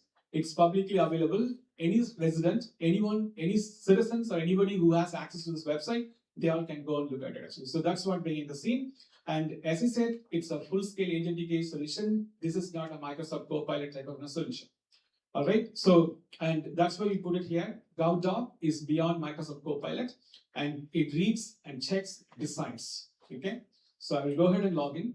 So this is the kind of login page that we have. So once I logged in, it gives you different functions. So you could see there are a lot of different functions in a document intelligence we can do. So I talked about rubrics, which is nothing but evaluation criteria. I can define under what condition I want to evaluate this document. I can look at the document, I can evaluate, I can add more rubrics, correct? So when I say rubrics, I said so I'm trying to procure a software, I'm trying to procure a service. Now I have 100 people bid for this product. So how do we define under what criteria I'm going to procure this one? And that's what rubric does. So not just only procurement, anything that you want to define as a condition that in a document that I'm going to look for, and based on the condition, I want to take an action, correct? If the condition met, and this is what I'm going to do. If the condition doesn't meet, I'm not going to do this one, correct? So you could define such rubrics in a way the model can understand. All these are all behind the scene, an instruction goes to the agents, okay? All these things, what we are doing here, it's an instruction for the agent to understand this one. So it is a lot more involved. I'm just going to quickly go back, so the point that I was trying to make. So now the demo purpose, I'm going to go on to search and ask. So this is where what we are going to look at actually, right? So there's a lot of different things behind the scene. I am not going to that level of detail. So assume it is an agent, you are directly talking to an invisible human who could understand your question and they're going to answer this question. I have some sample prompts. I'm going to take those prompts and then and explain to you actually. So this is for an RFP. Okay, and I do have some other prompts. First, let me go with what, not this one second. Yes. So these are some of the prompts that, based on my conversation with Mr. Murali, I was able to come up with actually. So I'm asking about the total operating budget for this one actually. So this is again based on the information that is provided on the public website, correct? So this is a question: what is the Sunware's total operating budget for fiscal year 2025, 2026, correct? So it is not like, I'm not saying this is very difficult to build. It's easy to build. It's not that difficult actually. So all it is doing right now, it understands on the fly. It has something we built. It's called MCP, and I'm sure the people know the technicality. It's called Model Context Protocol. So it knows where to go and get the data, and these are all not hard-coded rules, correct? A decision that dynamically made, correct? So when I say decision dynamically made, based on your prompt, we write the MCP tool and server on the fly, okay? And it's not a hard-coded rule, so it is something that driven based on your prompts. So that is the beauty of building an AI system. In the traditional way, we hard-code all those things, correct? If the question is this, and do this. If question is not this, don't do this one, correct? In this context, we are not doing any of those, and not even a single line of code is written, correct? So based on your prompt, we understand your intent, your context. The intent and context drives behind the scene the agent to function. So it understands where to go and what to do, and it's able to find. So I don't know whether this numbers are right or not, but Mr. Okay, okay. So all right. So that is just for an example to understand this one. So now I'm going to compare this one with the other cities. Like let's say I'm asking about compare the spend of Fremont, the same thing, for the public safety spending actually. So I'm asking the agent, hey, not just only telling me like how much money has been spent. So can you also tell me how's the comparison of this one actually? So compare Sunnyvale's versus Fremont in public safety spending. Allow just to show me in the chat actually. So it's going to basically compare these two cities spent for the category that what you asked for, and it is going to tell you so this is how much it's able to find actually. So here you could see it is very similar to what a human could do, correct? So when I say human could do, so we understand the question, we analyze what has been asked for, and we go and look for data. Once we collect the data, then we prepare and produce the report actually. So here also same thing. Yes, sir. I want to. This is so amazing for two reasons. In Sunnyvale, public safety combines police and fire. Here, the agent identified that and then extracted. Whereas Fremont, there are two departments, police and fire. So it extracted. Thank you very much. This is really smart. Thank you, sir. And you can also interact, correct? So when I say interact, it's not a static answer, correct? So that means if we have a question, correct?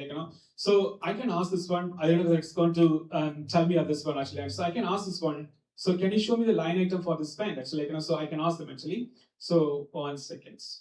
So you can work on interactively. Can you show me the line item for this spend?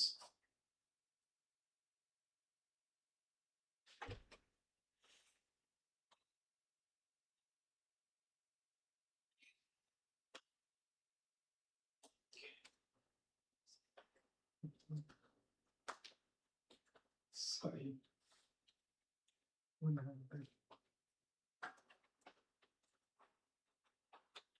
So what I meant to say, the intent and context, what the agent need to understand.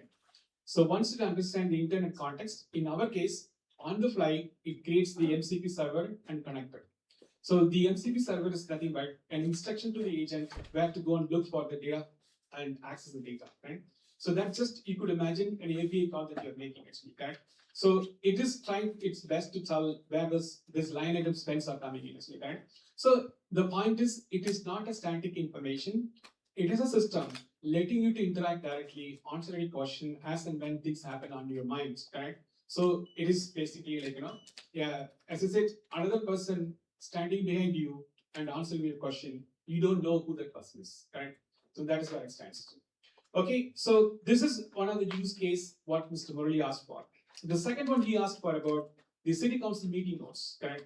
So this is his question, correct? So he wants us to find out, so this is a prompt. Okay, let me take this one first, and then we'll talk about it actually.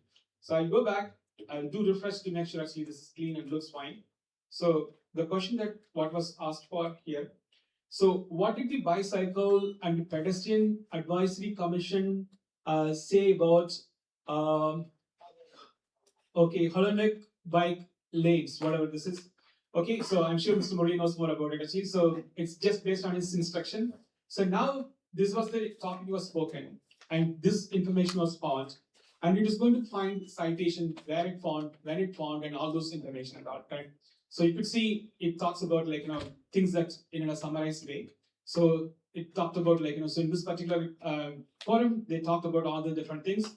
So maybe Mr. Murali can explain this one. Here you could see citations, and this is basically the date and time and where it found all this information. So it is not just made up, and there's a lot of talk about the model is producing a random response. That is not true. It is a question, how do you make the model to work for you, correct? And that is not easy task. That's not going out on ChatGPT and asking a question, getting a response, correct? That needs very deeper insights on model behavior, correct? How does the model behave, correct? So it is not an easy question to answer when a model is not responding what you're looking for. When a model produces random responses, when model says something different than what you expected, how do you make sure the model understands what you're asking for, and how do you get the consistent and deterministic response, correct? So this is basically tells the citation where this information has been found, right? So I'm sure you know this one, sir. I'm not an expert in the space, so I wouldn't be able to comment this one. If you want to say anything, that's fine. Thank you very much. Allenbeck is a major thoroughfare north-south, runs north-south in Sunnyvale. And then it's a two-lane road, that is one lane in each direction. And then there is parking space on both sides for the residents. The problem we were trying to solve, the issue was bike and pedestrians wanted the parking space to be removed and then converted to a bike lane. The question is, should it be done or shouldn't it be done? So we went through, first it goes to Bicycle Pedestrian Advisory Committee, BPAC, and then comes to the City Council on 9/30th, 2025. I think it was later than that. But anyway, so there were all these public comments, and then these are the public comments. I can read that. Of course, there is some spelling mistake, but overall, it's all very, very valid. And then public spoke about for and against the issue. So we could then make a determination. And then this is what the power is. And then, as I said, it's unstructured data. It's spoken by public. So there is no database or formatting or anything. So it did analyze and then come up with the right answer in this case. Thank you. All right, so thank you. Considering the time, I'm going to quickly just show you two more things, then I'll move on. I'm going to hand over to Senthil. He's going to talk about the Fab Orchestrator. So this is on the understanding in a city council meeting what has been spoken, and it could be in various forms. It's not just only reading a document, correct? It could be voice, it could be text, it could be image. You could do all of those, correct? So you could summarize everything and then bring it to a state where the user and end user can quickly understand what was the decision made and what's the next step, what's the next course of action. So you don't need to read through all this document. We don't need to read through this, sit down, look at all this, talking points, correct? We can use this type of tools and get a summary of what needs to be done immediately as a next step, correct? Let's move on. So the next one, I talked about complex procurement. This is one of the things that what I feel is quite fascinating, correct? So I have a procurement process. I have 100 vendors. I don't want to go through each of those vendors. I need a fact-based, evidence-based decision-making process, correct? Out of all the 100 vendors, which vendor I want to work with, why and how, correct? So that's what this is actually. So this is looking at all the RFPs, responses, and see which response meets my expectation and why, how, correct? So that's what this is. So this is the, 1 second, I'll copy and paste this one. I will explain this. So I'll go back. So this is, let's say you are proposed, you want to score a proposal, sorry. So score the proposal of Sunnyvale's marketing and communication RFP against the RFP's evaluation criteria. We define the criteria. I used sample data, I define the criteria. You could define any criteria. So these are the criteria that on which I want to look at the proposal or evaluate the proposal. So that's what I'm asking for.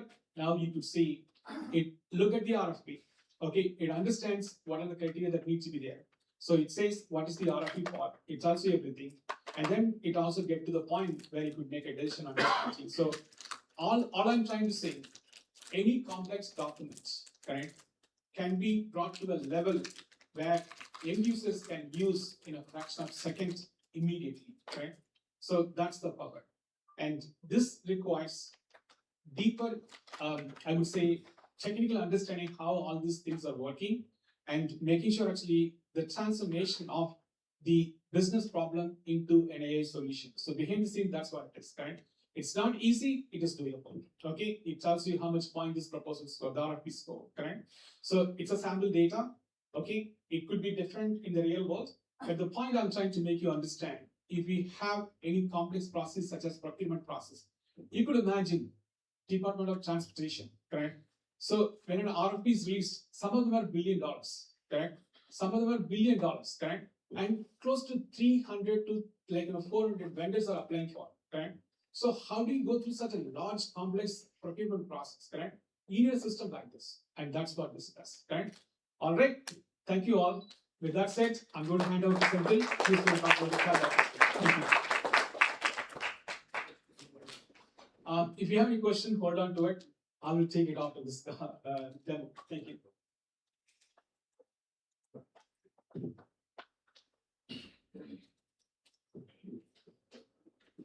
Thank you, Joseph.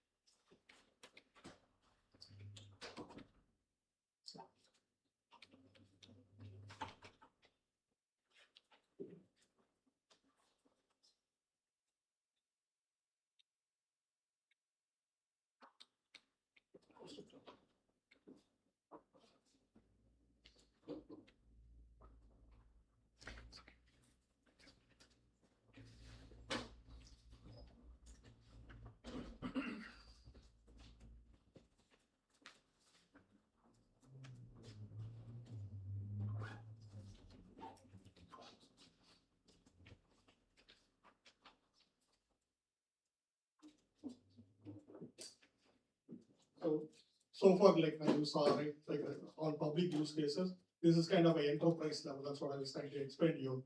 So this is based on MES, meaning Manufacturing Execution System. In a simple form, what MES does is that if you are making a product, even let's say like a simple cookie you are making, it says, hey, these are the raw material you need, and then these are the process you need to go through, and then each process you need to test for quality parameter, whether this process is being done or not done. Some of them, if done properly, it will do the next step. Some of them can go to the rework.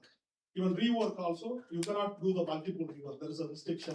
You can do the rework twice, right? Or if you do it more than 3 times, then you have to scrap it. Similarly, if you go a semiconductor, we do the wafer process. We apply the the wafer in a AP machine. Then they will check the thickness. Okay, that's supposed to be checked. Thickness we need to check, and then surface we need to check.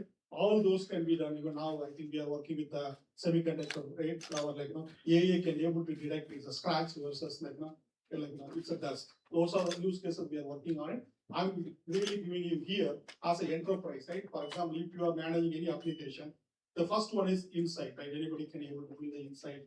Like it is very easy. But what we done beyond that is like a support engineer. That means we have anytime when you have any ticket, you've got L1 ticket, we call them. What is the L1 ticket mean? You guys can be able to tell us. What is the L1 ticket mean? Anyone?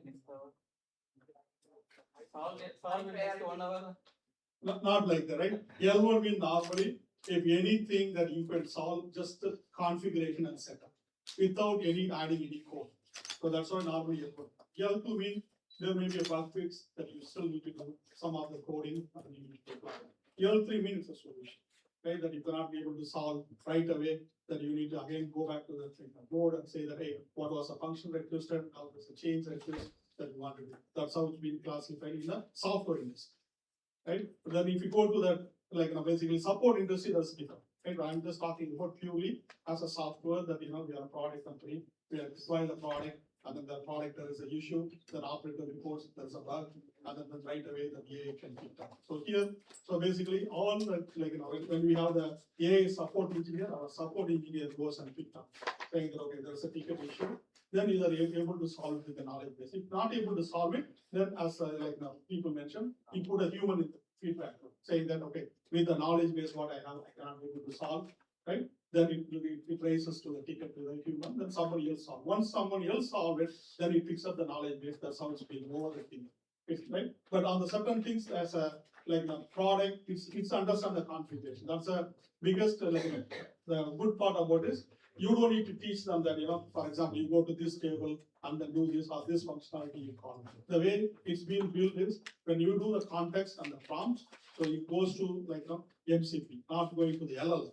It goes to the MCP server, build the MCP server, and then the MCP server has a capability, it can call directly the native of the API. So basically, right, if you say, let's say I want to do that large start, right? I'm not doing it like a large start like by A call, okay, get large start, let's say, for example, some function, or get the history. So, but when you do that, then it basically the product understands it has to go to multiple tables. So that's what it will. I think that is a differentiation, like whatever, even in fact, I went to the conference, there were two conferences, one in Hanover, okay, that is for like a completely entire world of semiconductor and even semiconductor automobile. You can see the every industry was there. Like, and then we went to realize like with Siemens. Everybody talk about like they have all the solution, but not a lot many people know even you can build the MCP on the fly. I think that's what I understand, like what Jody can help you guys. So that's why we use, as I told you, right? You need always need to work with the expert, and then the expert will train us, and then that training will take you to the next level. So that's the reason I want to talk to everybody saying that, hey guys, okay, so that's something we can able to teach you or can able to help you to like fine tune your or retool your knowledge quick and right. So those are the things. And then also modeling agents. So basically in our business, if you are in the ERP, you always have a business system analyst who does the model. Right? Anything modeling they will do. So similarly, if we go to that functionality, you have functionalities or have techno function, all kind of things. So that's what we are thinking is we are training, we are teaching AI to understand how the front end development, how the back end development it does. But it's not does all the coding, as I said. So it helps you to speed up your look at your user story and pick up the user story, build it and give it to you. Then as an expert, you are making sure it's done correctly. Okay? You don't want to put a system go live and then you are getting into the problem. So human is always in the feedbacks, that's how they do it.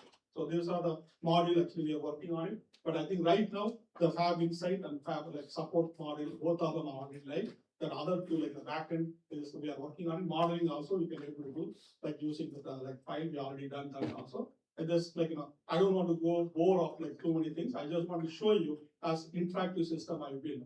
But normally the reason why I want to show you, people always they're thinking that when you open it up, they think that it looks like a ChatGPT, right? But if you want to give them a native like a ChatGPT, basically it is a prompt that you are asking the natural language, and internally it calls the MCP server and it goes based on the functionalities to the data. That's how it's being done. So even it's very easy to connect. The reason I was telling you also, initially we were thinking only MES in my mind, because that's a problem I want to solve. That's why I started working on the manufacturing. As I mentioned, I trained them to MES. In fact, actually the good thing is when I tell them, okay, give me the lot history. For example, in the Op Center, we call them lot or container. If you go to the other product, they call them as a material ID. But it understand. I never said that, when I say, give me even container, in respect to the product, it knows, oh no, this product called not a container, they call the material ID. And then similarly, it knows that, okay, if I'm in one product, I need to go to the material history, lot history table. Here is a material history table. All those it's learned by itself. So that's a that's a feature that we want to show you. Also, we can connect any of them. If you look at the connections, all of them MCP server. I'm just take all of them out because I don't want to connect. Because this is basically going to help you, right? For example, when you have a multi-site, right? So you don't need to you don't need to bring the data, right? AI are normally UI servers, right? You are not going to do a ETL and then do the data warehousing, bring it to the data lake. So you don't need to do all those things. So basically, I can tell them that, okay, I want to connect my site 1 and site 2. For example, sometime what will happen, you start the product in one factory, front end, and it goes to the second factory, and then it goes to the third factory for assembly, but I can connect all those three. Then I can be able to run that, give me a complete genealogy report it can be able to do. It knows that I have to start from the first 10 step here, second step here, something like that. That's how it works, right? I'm just taking only one case. So now I'm just asking you now. Okay, basically I'm going to show you this, right? So I will go simply I'll ask you, okay, give me the product, and then with the product, I'll also give you the insight, right? Normally, we just want to understand the product inside. It's not just understanding the product, right? In the manufacturing world, as I said, you have a process, you are bringing the raw material. Maybe I'll let me do that, like my prompting will take some time by the time I can able to give you.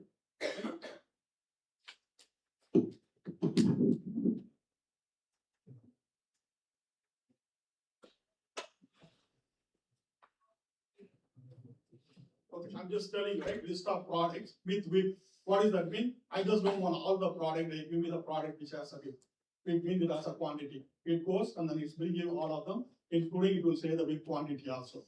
Then after that, I will try to figure out one of the product and then go and then give you the analysis of the product. I will be able to show it to you guys. Right? So it's only if you look at it, right, it's only pulling the product which has a bit. So now I'm just picking up the IPG.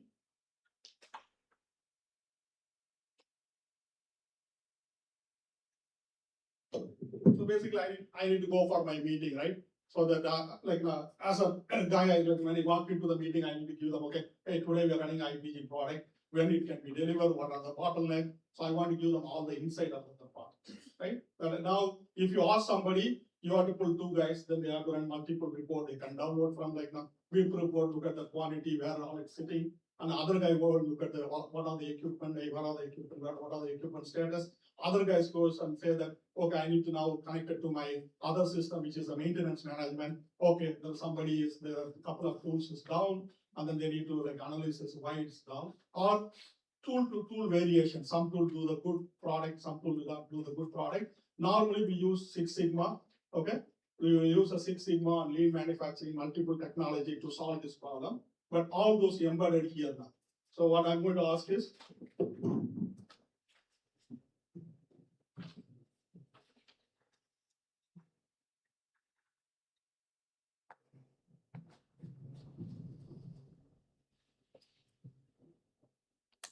don't worry about my English. We can also figure out my spelling mistake. Download into PPT. In fact, actually, what I do before I upload my PPT, companies, because this is another problem, right? People always run it. Let me run it, right? Then basically it will create the PPT. It comes with some format. But every company you have your format. What I do, I just give them already my template also. So whenever I say, okay, I need the meeting, I need I need this in this template. I wrote the template first, then it's understand it, including the color pattern and everything. Okay. Now basically what it does is it's generating. First it goes and look for the product, and then the product will be multiple steps, as I told you, right? It's a baking step you have, but this is a real product. But I'm just giving an example. You have a baking, and then after that you are mixing, baking, and then quality. Similarly, it goes to every product. It analyzes each product, how many lot is there, what is the process time. In fact, actually, it will be very useful for me. When you have a purchase order, right? When you are normally in the manufacturing world, you start with the PO. When you have a PO, then I have set expectation with the customer, saying that, okay, when I can deliver to the customer, it's already expected based on your process time. But then middle of the process, I do not know what's happening. Whether I can be able to meet my number to my customer, I can tell them that I use a particular work order, and then that work order able to tell me that, okay, hey, this work order started with 500 product, but this product are sitting in different places. And at the end, it also will tell you that what you need to improve. The insight when I ask for it, it is not just giving a report. That's a specialty, right? It will tell you that, okay, this particular step is a bottleneck. You can increase your resources instead of 2 to 3, or it can tell that you are using 2 equipment. By the way, one equipment is creating a yield issue. Maybe you can bring it down. All kind of insight it can give you. So it understand. I know it will take at least a minute. Okay, it's not going because it does all the work, right? It's not only just running a report. It's figuring out dynamically. That's why it will take. On top of it, then Cloud has an option that you can create a PowerPoint. Not only that is also need to be done. That way it will take a few minutes. This is one use case. In the meantime, I can able to also show you maybe if I launch another one, how we are building even UI script. So I can able to show you that use case also with this complete. Meantime, if you guys have any question, I'm happy to answer. It's going to take at least 1 minute. So if you guys have any question, yeah. The Fab Orchestrator 1.0 model that you're showing, is it a frontier model that you're just renaming it, or you have built it from scratch? No, it's all built from scratch. So it's not that, that's what I want to tell you, right? Because as I told you, when I started, right, I've been running a company 15 years. So then people always say, like, for example, big data team. Oh, I Hadoop engineer, right, to solve the problem. In fact, at that time, interestingly, I took the problem, I call like, Zillow. Everybody use Zillow here, right? So what I did was, okay, I want to do something like Zillow using like, my data engineer. We build the product on like garvalue.com, gar mean housevalue.com. We build it. So basically it's the same like model. But I'm not able to take that product into the market because, right, India has a different problem. Data is an issue. And then also we figured out that it has a value, right, real value, and then, whatever the book value. We are able to do it. We are able to do it for 8 cities, right? But then beyond that, it's taking it to become a problem. Then we converted that into real appraisal. So same product, but I converted that into real appraisal. What it means, if you look at it, everybody buys house here. But India is a little bit different. If you go to the appraisal here, you run one format. It doesn't matter. You apply from Bank of America, Citibank, anybody. I'm an appraiser. I have my format. I'll give you. But India is not like that. Okay, if you're applying in the SBI, you have different format. Okay. Like if you go to the Canara Bank, different format. So we figured out how to template it. Now the guy need to do the appraise, and then he has to pick up saying that I'm doing it for, I'm doing it for, let's say Canara Bank. It's put it in the template. In fact, just a FYI, so we are now converting that project also into AI. I think Mr. Ravi is there in the back. Ravi. Yeah. So thanks for stopping by. In fact, actually, like I run an engineering division, then I think we transform that product. He is also one of our investor on the product. So that basically he is taking that into AI now. So we are basically similarly, that's what we thought that how we can do it. We build it from the scratch. Now it's, as I told you, this platform not only for MES, you can connect any database. So like that way it can work for ERP, work for PLM. That's what we are doing.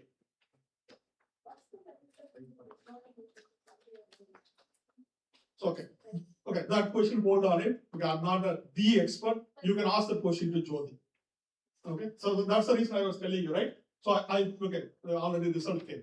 So that's the reason I didn't hire somebody. In fact, actually, Athena, I have almost 6 or 7 AA experts working, including one of the experts is here. So they're working for my customer. Okay. So, but when I want to build the product, that's why I thought, okay, I really need to work with the expert. That's why Jyoti came onto play. So this model is developed by him. So if you have any deep question, he's there to answer. So you can see that it's already created the PowerPoint. You can download it.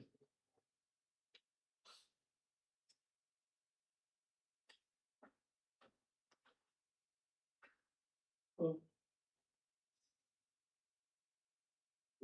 right? You can already see, right? So it's already saying that you have 9 active labs, 7 different steps. Even what percentage of rework, even though 2, it can also give you that what percentage it gone through. It goes through every step. You can see that in more detail about the total unit and lot of the rework. All those you can able to see that. So this is how the Fab Orchestra does. Okay. So any question?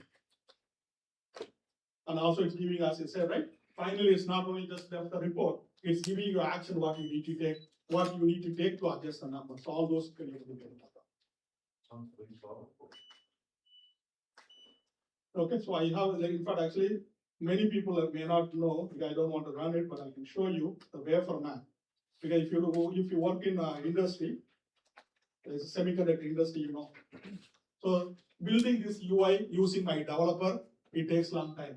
But I can give the prompt, but in the prompt, as I told you, right, it is not going to come out like expected result in one go. So you basically, that's what I was telling you, right? As an expert, domain expert, you understand what is the outcome. So instead of you give the requirement to the developer and say that, hey, I need a wafer map screen, I have bunches, I have center, I have call them some of them center bunchy, some of them I have off bunchy, you go and create a screen.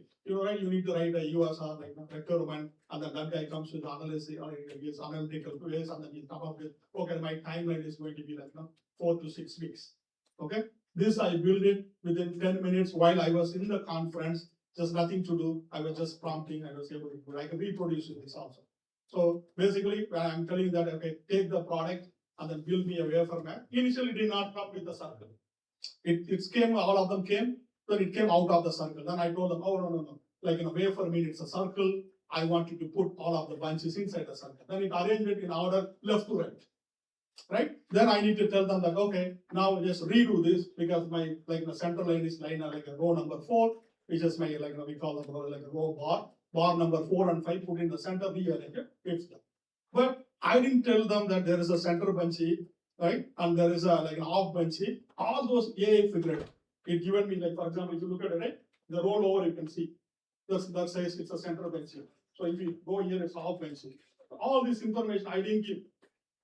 It's built it for me. In fact, I even built one of the UI screen also.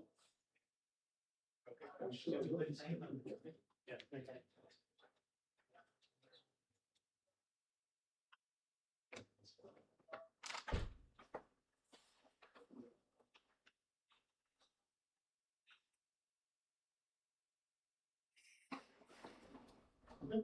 This is kind of our data in this screen. In fact, the special thing I like it, I never given them data entry. It is a mandatory field also I didn't give. It figured out these are the mandatory field. Then when you type it itself, it says that okay, 4 out of like 3 or like 2 out of 4. All those information like figured out by itself. That's a nice thing about it. So, but it is not a 100% working model. Then after that, my engineer will take over. Okay, now when I'm submitting, I'm going to call this function. I'm going to validate it. So what I'm trying to say is, the way the tool is built is going to be your like it's going to be your back pocket that you can able to like whenever you're like doing a programming. So instead of you do everything, it does helps. This is how I'm able to scale up 4x. Right? As I told you, right? Only 2 products only I train. I train like Op Center, I train them other product which is a critical manufacturing. It figured out okay, fuel reports a manufacturing. In fact, industry also, once I tell them is a semiconductor industry, it understand. Even if I tell another good thing is about it, right? I can able to change the color scheme also within 5 minutes. When I got this screen, if I don't need the color theme, I can tell them that I just say I'm like use the Siemens.com color theme, then it goes on reading. If you guys have, I don't want to bore you, but I can able to tell like show it to you guys if anybody interested. So we can go through it. So that's what I want to like share. Yes.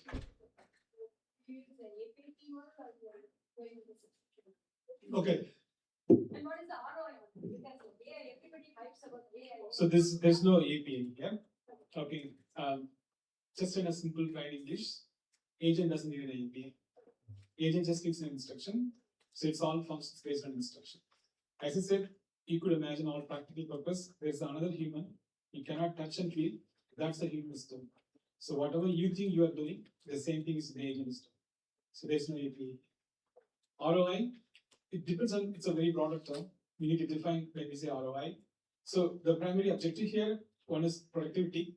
So I'm doing like 100 products in a day. I want to increase this 1,000 products. That's a productivity. Efficiency, just repeat the same task. As a human, we tend to make mistakes. Here, there's no such things, right? It's more efficient.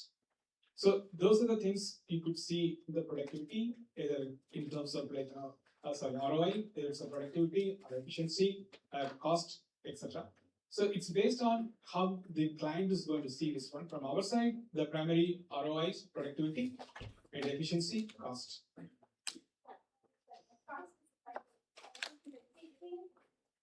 You mentioned that for every problem we have a solution. Yes, every problem has a solution. Every lock has a key, right? So, like every lock has a key, right? So every problem has a solution. We cannot go for every solution to AI because it's going to cost us involved. Definitely cost us involved. Yes. If the problem is complex, like agents, right? If the problem is complex, it's worth investing that, right? It's not about quantity, it's about quality. At the same time, cost is involved. And like very repeatedly said, like recently Anthropic, right? Eating up all the tokens for these things, like simple things we should be able to do it. Human in the loop is definitely there. The thing is, how much of that AI we are going to see so that we are balancing the cost, right? So that is the main key factor I want to. So the cost point I can directly answer this one. Correct. If you always depended on an LLM or a model, the cost is always high. Correct. So that is, I would say, fundamentally a wrong decision. Correct. Why? In order to move away from LLM and bring a different approach, that needs advanced skills. And I don't think that such skills exist in the market. People are still learning. So what I meant to say, if you noticed my conversation, I said that the intent and context determines what I should do. At the time, I'm not calling an LLM, I'm writing a code. The code is nothing but the logic or rules that I want to execute, correct? The decision of what rule and what logic to be executed, it's made based on your prompts. If you go in that approach, you don't need to depend on LLM. And that's when your cost is very high. In this approach, for Fab Orchestrator, we use an approach called on-the-fly MCP. On-the-fly MCP, that means your prompt, which drives the intent, also sets the context. We use Cloud Code to write the code on the fly, deploy the server on the fly. We don't make an LLM call. The code is the one that's going to execute. If we are going on an LLM base, obviously there's a request token, response token, input, output, everything. And that is not the case in this case, the low cost. Okay. We can take it offline and discuss as needed. I'm quite interested to understand. We can talk. Okay. Adding to your question, right? I asked the same thing to Jyoti also, right? How we can, prevent maintain the cost. In fact, traditional way, right? You know how many people you staff, right? So you can give it to everybody can run a report. When you go to the meeting, there'll be conflict, right?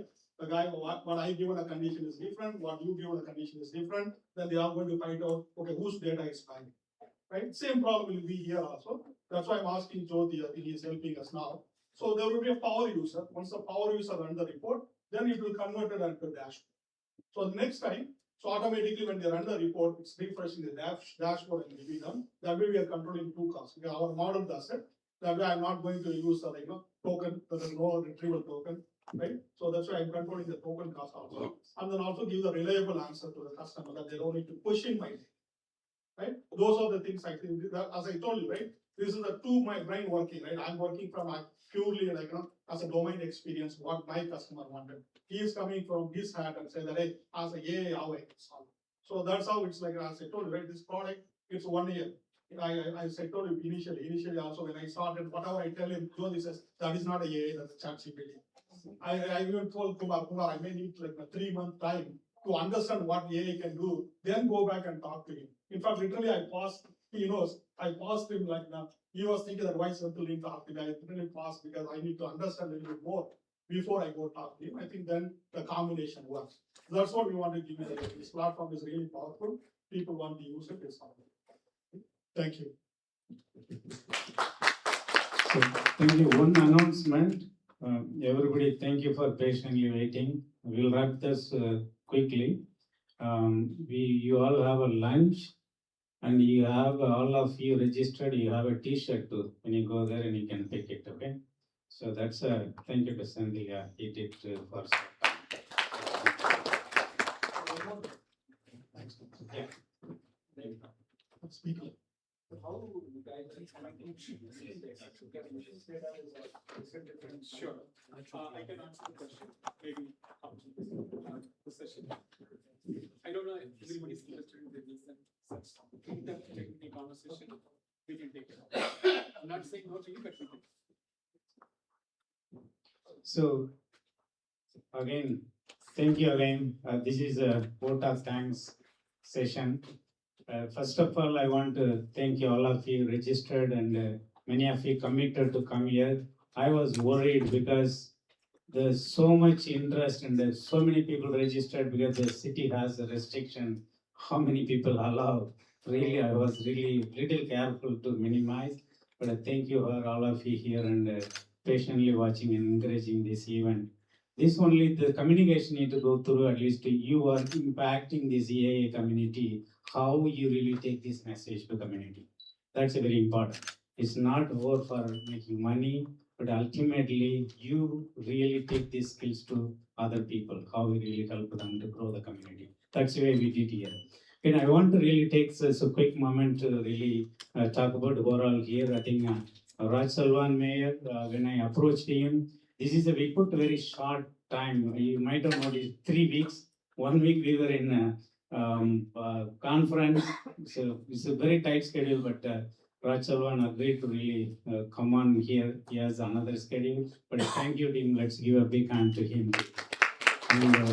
And our consul is a very community is very connected, and he also agreed to come. And at least whenever when people come, we invited. They didn't know much about it. when they left, I can really see it. They see a high value. They think how they can really take it next level. That's a great impact we are making here. And another, the Michael Lloyd, he gave a great keynote, Anthropic. Even the busy schedule, he was supposed to come here in person. He agreed, but last minute thing is, but thank you to him, really appreciated. And city of Milpitas, Ms. Montana, she was very encouraging always, not only any community event. I want to thank her. And Murali Srinivasan, you was at Sunnyvale council member. When I called him and I said to AI, he said, oh, we need to have a use case. That's why you saw this use case built Go.intelligence. Thank you, Jyoti. It's a short period. I was not thinking it's going to come in. And when he said he did, I was so impressed. I was very curious to see it. It was powerful. So this thank you, Jyoti, too, with Murali. Then Vice Mayor Rajin, Vice Mayor here?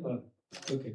Yeah, Vice Mayor also, she was really, when Murali, thank you, Murali. Oh, yeah. With him we met. And Vice Mayor, when she looked at it, everything, she called him and talked to me, what is all about. Then she understood, he said, she excited. She was here till before everything goes. Thank you to Yajin Vice. She is a government side is a policy making California government. She is one to take this program to the next level. And Kevin Park, thank you to Council Member Kevin Park, Santa Clara. And William Lamb, you spoke with him, right? 1980, the PC came. Everybody worried about the job. But still, every transformation, if you are not adapt the change, we will throw out. That's why we need to transform and adapt. But thank you, William Lamb was mentioning. Raj is a Santa Clara council member. He also always community support. And Liang Chan, she is a vice mayor, city of Cupertino. They all here and supported the event and really appreciated for their contribution. And not only less, I want to recognize Ramesh Konda. He was been very successful for helping for the overall putting together this event, connecting with the people, guiding and setting up. And next, Thambi Durai, who was really, I was so impressed with Thambi Durai. Let's give a big hand in series. Why I'm saying it, he not only this event, any community event, any help, if you ask him, tell him, he will take care of. Morning break, bagel, food, coffee. People really hesitate to do that work. He will love to do that work. I want to thank him. And Karthik Palnisamy and Javagar, they are in the back. Thank you for our YouTube channel is live. They set it up short period. Really, it went well. And Senthil Palnisamy, he also short time, busy schedule. He came and cover our event. Thank you, Senthil, for your support. And on the not only that, the Ashok here, he only helped the T-shirt quickly because if you wanted, Jyoti mentioned we need a T-shirt and we were worried about how to get it short period. They said every time 20 days timeline. He really made sit on with the Saturday, Sunday, work with it. Thank you to Ashok Kumar. Really appreciated. And then today KQD channel was here because they called me yesterday because they don't cover weekend because start of staff. But I explained our program. They are so excited. They came here. They took everything. It will be in the TV too. It's really thank you to KKB channel and Cheryl. And again, coming back to all the Athena employees, they supported all the good work. Really appreciated. Again, finally, I want to recognize our board member, Marian. Marian, kind of, let's give a big hand. Marian was personally running this whole program was going well. Really appreciated. Thank you. Thank you for coming, all of you. Really appreciated your support. and another our TV channel, Yo TV. Jaslyn is here. Yo India TV. Yeah. So definitely thank you for a short time. We call them and they are here to support. And her husband also here. Thank you, G. Really appreciated your support. And yeah, I think let's. I want to really thank all of you from the bottom of the heart.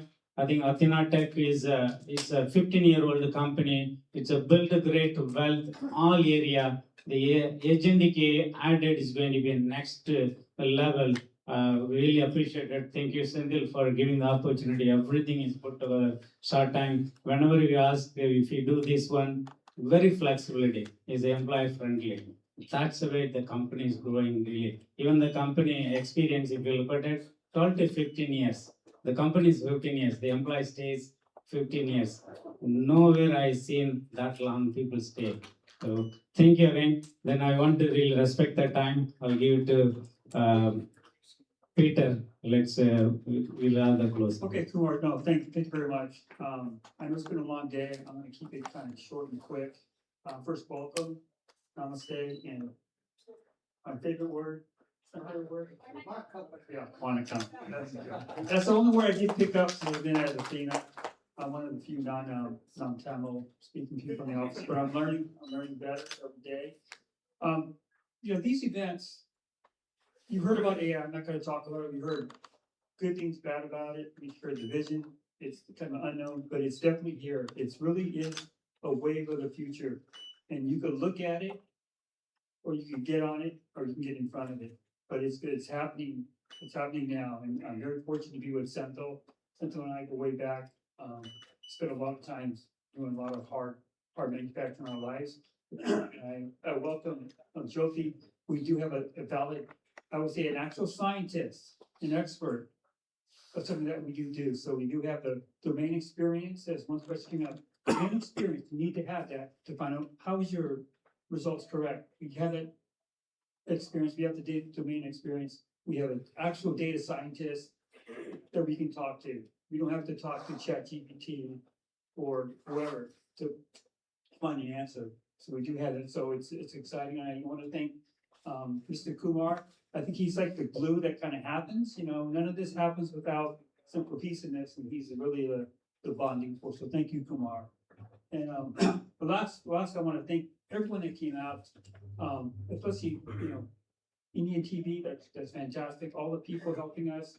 A lot of employees here with shirts. Great. I know most of the council people and the opinion leaders have left on them. I know everyone has a busy schedule, so that's part of life. But thank them for their support. And I think about this, Senthil has been a big buddy of mine, and he does a lot of things from the heart. And this is really what happens. Somebody has to start these initiatives.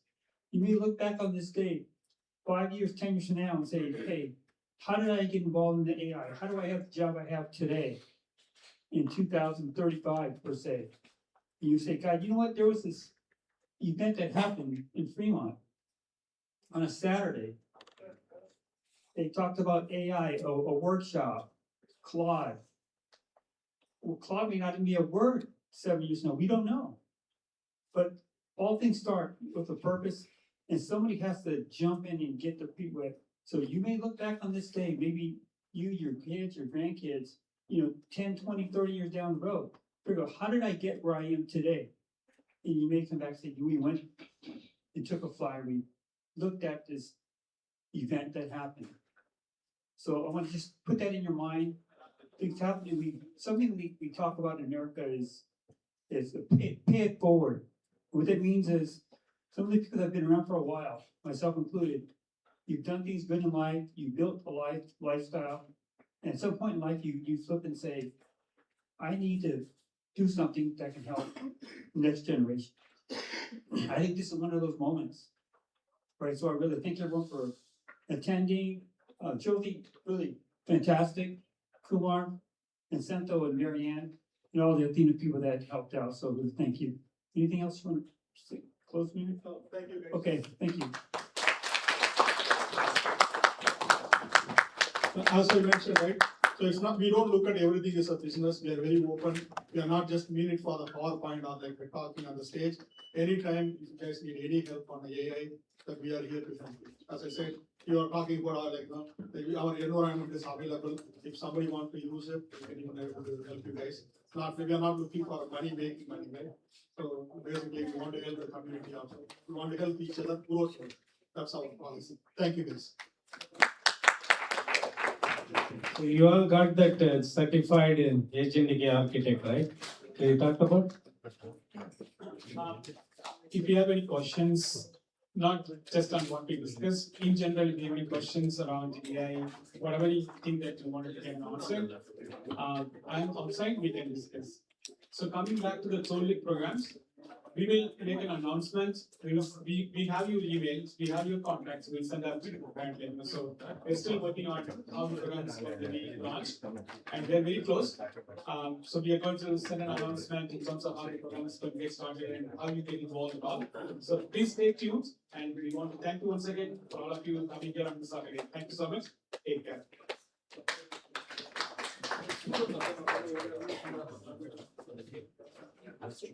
Restaurant on the right, food on the